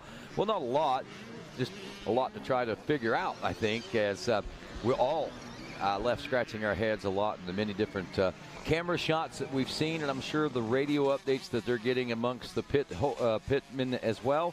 And we were here waiting. I imagine, well, I don't think this would be on the leaders just yet, to be honest. No, this is the finish line. We'll see him at the 9, and then well, I'll tell you what, this would be a perfect opportunity for us to run through some riders in some of these amateur classes, Johnny, as we are waiting. We've gone through several of the classes. I think we were picking up with the 150A class there just a few moments ago, and we'll go ahead and do that.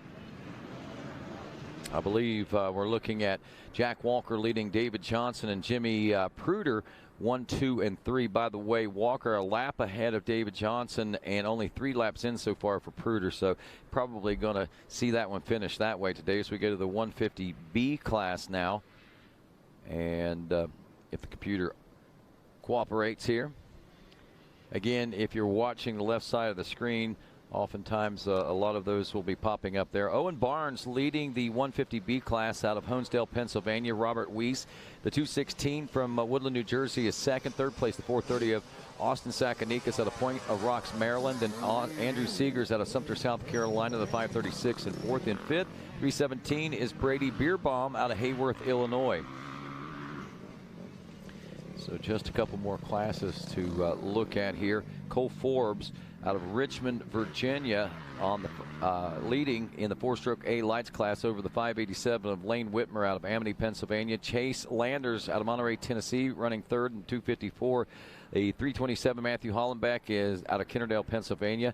And then in fifth, Ryan Piper, the 57 out of Jolton, Tennessee, rounds out that top 5 in 4-stroke A lights as we look ahead next to the 4-stroke B lights class here today. Many of those 4-stroke, or at least the top 4, have checked in with 5 in the A class. We're still working on 5 for these 4-stroke B lights riders. Ash Brewer out of Johnsonville, South Carolina, leading Nicholas Thompson, the 426 out of New Straitsville, Ohio. Brock Belso out of Medina, Ohio, the 458 is third.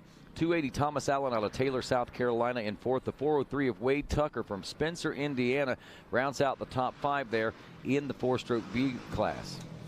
Leader on screen, Stu Baylor at the 9-mile marker, coming through there past those FMF banners, 2:34.18. We'll see what the gap is back to what we last saw was Craig DeLong there in second. Jordan Ashburn hot on his heels, and that is not either of them, so that gap is still comfortable for Baylor with just a few miles remaining, looking like, barring catastrophe, has this one in hand. Yeah, at last check for us time-wise, we were looking at 20 seconds, Johnny, and it's every bit 27. And look at this, Ashburn now has retaken the number 2 spot, up into the number 2 spot there, and back in third is Craig DeLong. So Ashburn, somewhere in those 4 miles of racetrack, was able to get back around DeLong and put a little bit of gap into him there as well. Now look at this, around Ricky Russell. Yeah, no Russell, so it looks like Thad Duvall has worked his way up into fourth and has his teammate Craig DeLong in his sights, wanting that final podium position. Now your thinking changes if you're Thad Duvall, because last week it was, hey man, 2 podiums in a row, this is great, but I want to be in the center.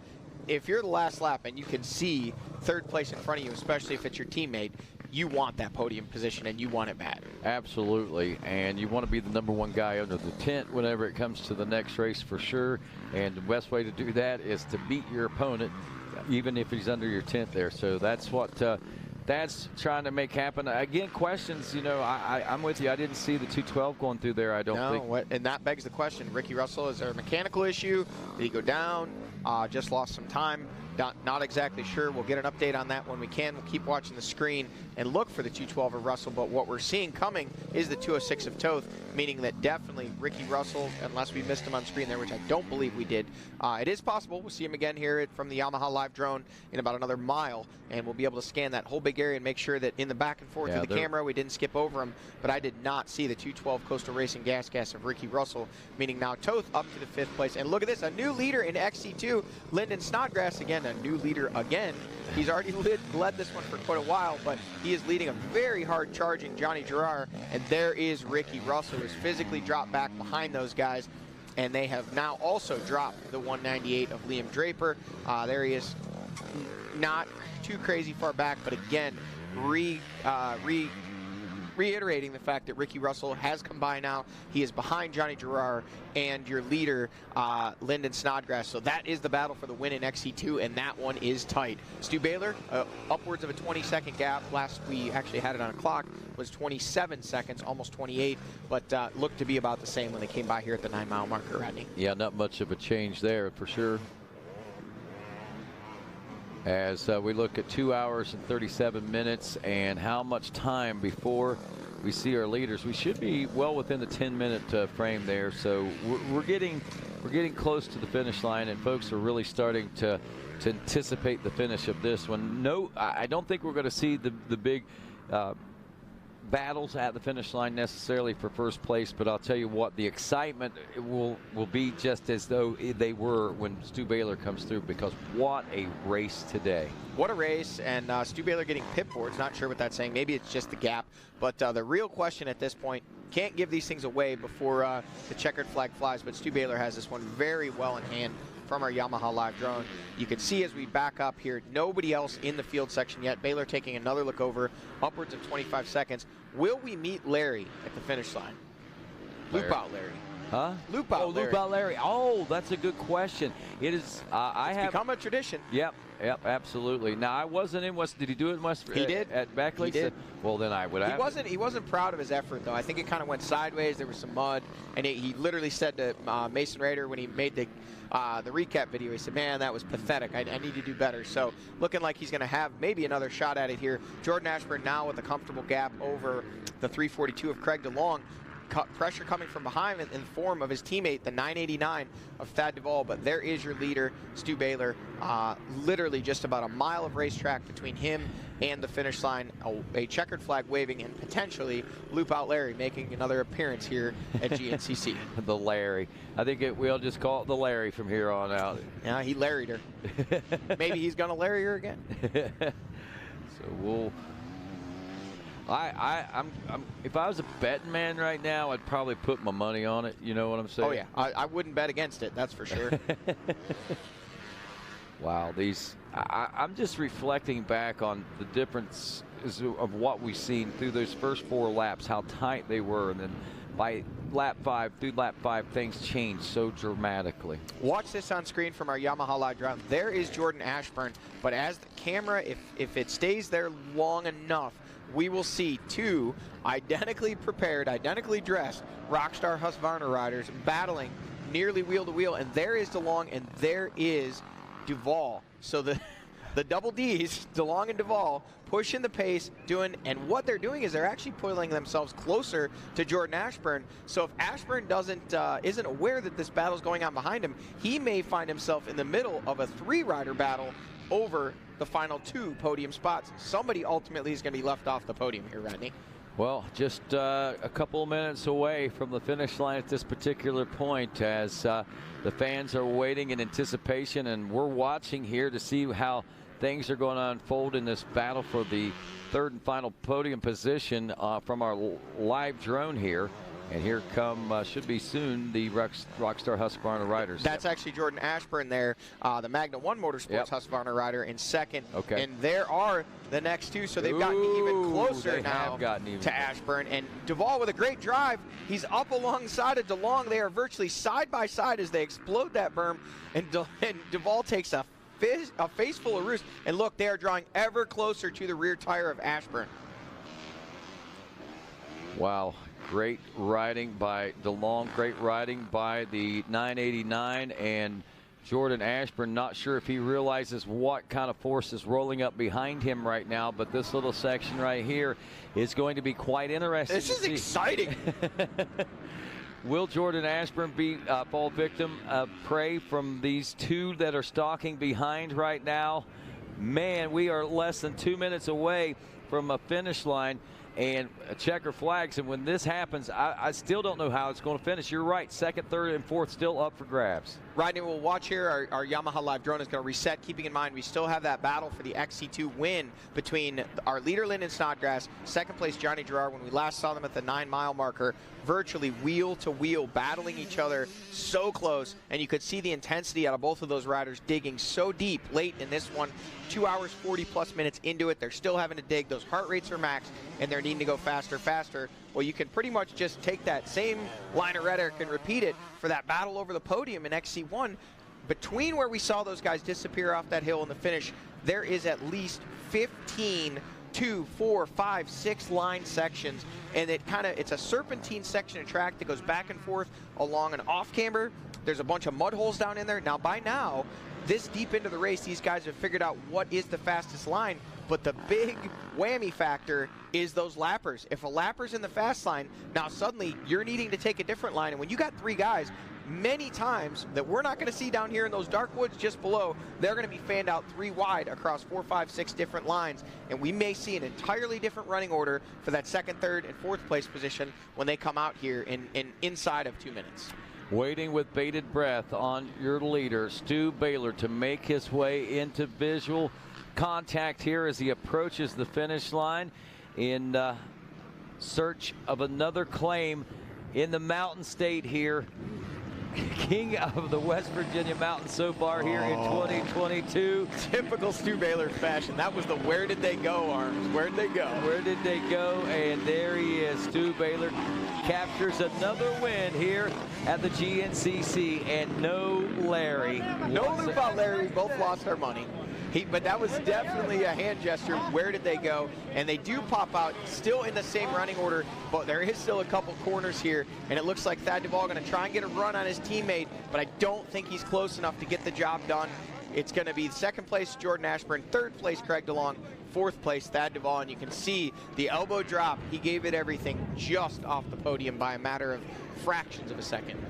Wow, what an amazing ride, and look how fresh Stu again appears to be. The first 2 hours, Johnny, as we watched this race unfold, on the edge of our seats before we ever saw anyone really take total control of the situation. And once Stu Baylor did that, he spent the next 50 minutes or so only solidifying that control. Yeah, once he took the point position, you could see his intensity pretty well immediately. When he was able to grab that lead, he just put a pace down that those other guys weren't quite able to match. It wasn't huge gobs of time. It was 2 seconds here, 5 seconds there, adding up to about 20 seconds over the course of lap number 5, and then on lap number 6, stretched it out to at one point near 30 seconds with the finishing margin of 25 seconds. Gave up a few seconds there, ride through those final finish turns with his hands up, asking where everybody else went, so probably would have finished right there around 30 seconds. So again, those guys were still close, but Stu was able to put down a pace. Those last 2 laps, no one else could match. What do we got going on there? Looks like a Mountain Dew. Mountain Dew. I like the packaging scheme that they got there on that. But nonetheless, wow, what an amazing day. Still left. I mean, I am in awe, Johnny. I mean, after these last 2 days of racing, I can't say that I don't know what to expect going into Ironman. I mean, that one's always a free-for-all when we go into that one. So with what we've seen out of the last 2 races here and going into the Ironman like that, I mean, this could quite possibly be maybe the best Ironman ever. Yeah, I think when it comes down to Ironman, you have to expect the unexpected. Obviously, we have that Torrid Championship battle in the XC1 class and for the overall on the ATVs, and then there we see Stu's wife coming in. She's got the Baylor heavy hood, or the flannel, because it's flannel season, but Stu not drinking the Baylor heavy. He goes with the Busch Light instead. I know he's been working pretty hard at trying to get those guys to sponsor him. I don't think he's looking for money. I think he just thinks with the amount of money he would save if they would just offer him a product endorsement. It'd probably save him 30, 40 grand a year if they would just hook him up with like an all-you-can-drink card. Well, you never know what's going to happen. I tell you, there's not many more folks more deserving than what Stu Baylor would be for an opportunity like that to represent a great brand. And anybody that jumps on board with Stu, I'm sure is feeling just exactly that right now. And there we see our top 5 XC1 riders are all in. Top 3, and I would assume Ricky is in as well. I don't see him there, but I see Liam off to the left there. So we should, if we look back through, we can see Johnny Gerard gets back around Lyndon's. Oh, no, sorry, that was lap 5. Yeah, it was lap 5. We'll have to wait for it to refresh. And on the refresh, dum, dum, dum. There it is, Lyndon Snodgrass. Grabs the win in XC2, and I don't have the math in front of me, but if I'm not mistaken, that should put the wraps on the XC2 title for Lyndon Snodgrass. Well, Mikey Waynes is with Stu Baylor minus Loop Out Larry.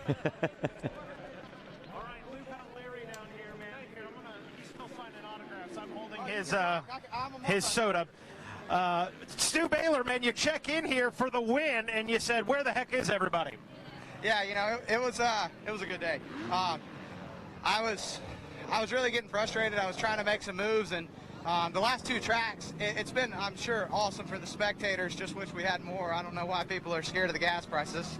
This is where you got to be. So, seeing some lower turnouts, but I want the people to come to the next one. Ironman, be there. But anyways, the track crew's been doing a bad job for me, but a good job for the fans. The racing's been extremely good the last couple races. You could throw a blanket over us for the majority of the race today, and it looked like I saw 2nd, 3rd, 4th come wheel to wheel to wheel. So, yeah, it was really good racing, but it was tough to make moves out there. And finally, just little things. I was frustrated. I thought we were going to do an early pit strategy to get through the guys. I knew this was going to be one of those tracks, and then after cussing out my pit crew, which I owe them an apology, I think that fired me up. That was what turned it up, and I started pushing. And you know, when I started seeing red, I started riding fast. So luckily, I saw Ricky had that mistake on the hill. I kind of hesitated, found the line, scanned the line, and attacked what I had to. And from there, it was just trying not to make mistakes, and wasn't really pushing. I felt like I wasn't even breathing. But this was one of those tracks where anytime you got ahead of yourself, you would end up on your head. So no crashes today, no tip overs, nothing, which is better than the last couple of years here. You know, we had a win here by default, but this is the first official win here. BK beat me technically both times. So bummer he's not here. I would have liked to at least see if I could have run with him today. But nonetheless, fun track and a lot of fun racing out there. Hey, calling out Ben Kelly like that, you're already laying groundwork for 2023, aren't you? Hey, listen, I told him when I retire, I want to run a team. If he keeps riding fast, I'm going to hire him. All right. I mean, if I can't win, I want somebody to win. So, no, we're all buddies. It's all good, and no, definitely, it's going to be fun. Me and Ben both back healthy next year. I still got some work to do to get back to where we were last year. You know, we really elevated each other, and definitely not quite the caliber of rider I was this time last year, but still riding well, and we could come home with a win today. So I'm thankful for that. Hey, keep riding pro class, and when the time comes, we'll be ready for that Baylor Heavy Busch Light team. We'll be here. All right, back to you guys in the booth. All righty. That's Stu Baylor taking the big win here today, and of course, once again, second place going to Jordan Ashburn. Take nothing away from the ride that he put in either today, because while they all had their hands full, there's no doubt about that. And Jordan, though, looked like things were tightening up there at the end, but he still had command and control as they came through the finish line to take the second place position. And he, too, is now with Mikey Waynes down at the winner's circle. Jordan Ashburn, man, hey, another day at the office. You wrap things up. It was funny, I talked to the pit crew. I was like, so were things pretty chill, easy going? They said, yes, until the flag drop.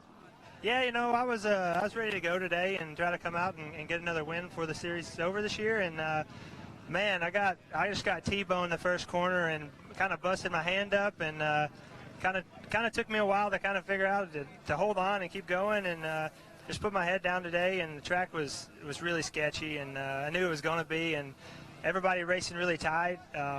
You know, I just tried to be smooth and keep it off the ground today. Hey, I'd say you did well. The camelback issues, all of that, I'd say you did pretty well. Yeah, so I was behind Thad, and a rock hit my camelback and unclipped it, and like there for a whole lap, I'm like doing like this both ways, trying to keep it on me, and it took a little extra time in the pits to get everything back situated, and I got back pretty far and had to try to make some passes, and it was such a tough track to pass on, and but I'm happy, we get out of here with a second, and we'll go to the next round.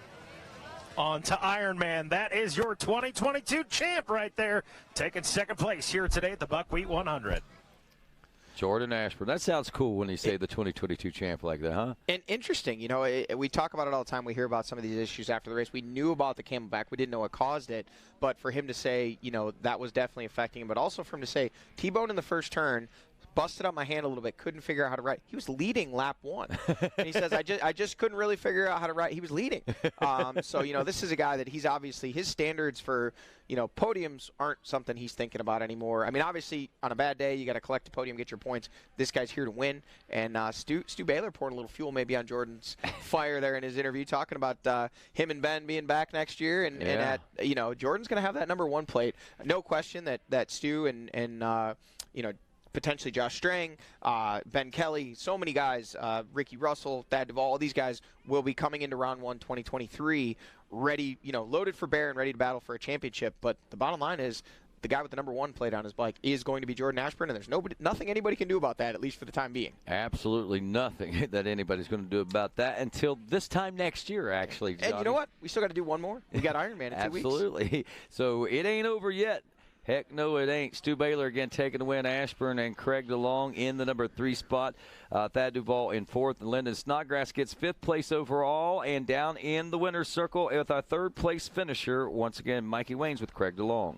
Thanks, guys. Yeah, Craig DeLong, man, good battle and a good fight there with Jordan Ashburn in the end, fight for that 2nd place spot. Then you had the teammate Thad Duvall on your rear, man. You had no breaks in this one from the racing action, but managed to pull off a podium. Yeah, it was, honestly, I'm not too pumped on my day. I just rode in the back all day long, and I'm like, man, what am I doing? And 2 laps to go, and I'm like, I got to go. And I just, I put my head down and started picking some guys off, and, man, I was fighting some stomach issues out there. I got up to Jordan there on the last lap and actually got around him. He stalled it, and I got around him, and, man, I was really struggling out there. And I was just trying to get through it, and then freaking Thad called me, and I'm like, oh, I can't let up now. So it was a good fight to the end. It was a nice battle with everybody. It was fun, and I'm happy to get another podium and try to keep this ball rolling. Keep it rolling. Love hearing that, you guys. You hear that? Craig DeLong, happy with the podium, not satisfied with the race today. That is a scary thing heading into the last round and into next season. Wow, what a day. Again, Craig DeLong coming away with the 3rd place finish on that one, Johnny. And, again, right down to the very, very end. We didn't know how this one was going to end. We kind of maybe kind of saw Stu Baylor there, especially with the half a lap left to go, that he pretty much solidified that one. And it was still up in the air what was going to go on with 2nd, and as things went on, it got even tighter, and it was a nail-biter right down to the very finish. There's the other Jonathan Gerard. He's out there now. He was 6th place, finishing 2nd place in the XC2 class today. Liam Draper took a 3rd place position finish in that class. As far as the overall concerned, it would have been Snodgrass in 5th overall, Gerard in 6th overall, and 7th overall for Liam Draper. So a good show, especially when those guys were leading in the overall in the early part of the race today. It certainly made for an exciting what-if kind of situation for us as the early part of the race day developed today. And prior to those last 2 laps, that was the closest battling that we've seen all year in both of those classes. In the XC1 and XC2 collectively, we've seen some battles. We've seen that XC2 class always hotly contested, but to see 3 guys essentially in the same camera shot for 2 hours and 48 minutes or whatever it ended up being, essentially 3 hours, that really shows that as we get deep into the season, a lot of these guys are really trying to put, in the case of Lyndon Snodgrass, wrapping up that XC2 championship, huge accomplishment for him and that Monster Energy Babbitt's Online Kawasaki team. all the efforts that they've put in this year to not only win these races, but be the most consistent XC2 rider throughout the year and ultimately take that very highly coveted XC2 Pro Lights Championship. For him to put, you said it about Jordan earlier, when you want to win, and you want to win, Jordan even said last race, like to win that championship and do it from the center of the box gives a little bit more pizzazz, a little bit more meaning. Lyndon Snodgrass doing that today in the XC2 class. Absolutely. Again, a stamp of authority, I think, on this race today and how hard he's worked. And I know that they're down there kind of looking for Lyndon right now. I wanted to get an interview with him, but I believe he's gone back to get prepared for the celebrations that are at hand coming up on the podium here in just a few moments, Johnny. But wow, what a day as we look at those top 10 results once again. Baylor, Ashburn, DeLong, those top 3 overall. Duval had, almost every one of those guys up there led today, it seems like, at one point or another. Lyndon Snodgrass in 5th, Jonathan Gerard in 6th, Liam Draper 7th, Josh Toth is 8th today. Ricky Russell ends up finishing 9th, and Ryder Lafferty holds on for a 10th place overall position today, so a good show for him as well. Yeah, solid top 10, and these guys all battled so close throughout the day. Well, one more to go. It's 2 weeks away in the granddaddy of them all. That's it. They're already lining up at the gate at the Ironman GNCC in Crawfordsville, Indiana. Believe it or not, my friends, it's going to be a good one. Join us there if you can physically. If not, be right here with a front row seat on RacerTV.com. Tyler Farr, big country music act Saturday night. There's going to be a party. In addition, there's going to be a party and a race might break out. I think that's exactly. There will be an Ironman party and a race will break out on Saturday and Sunday. I promise you, folks. Hey, on behalf of Johnny Gallagher, Mikey Waynes, and this entire amazing Racer TV crew, I'm Rodney Tomlin saying good day, everybody.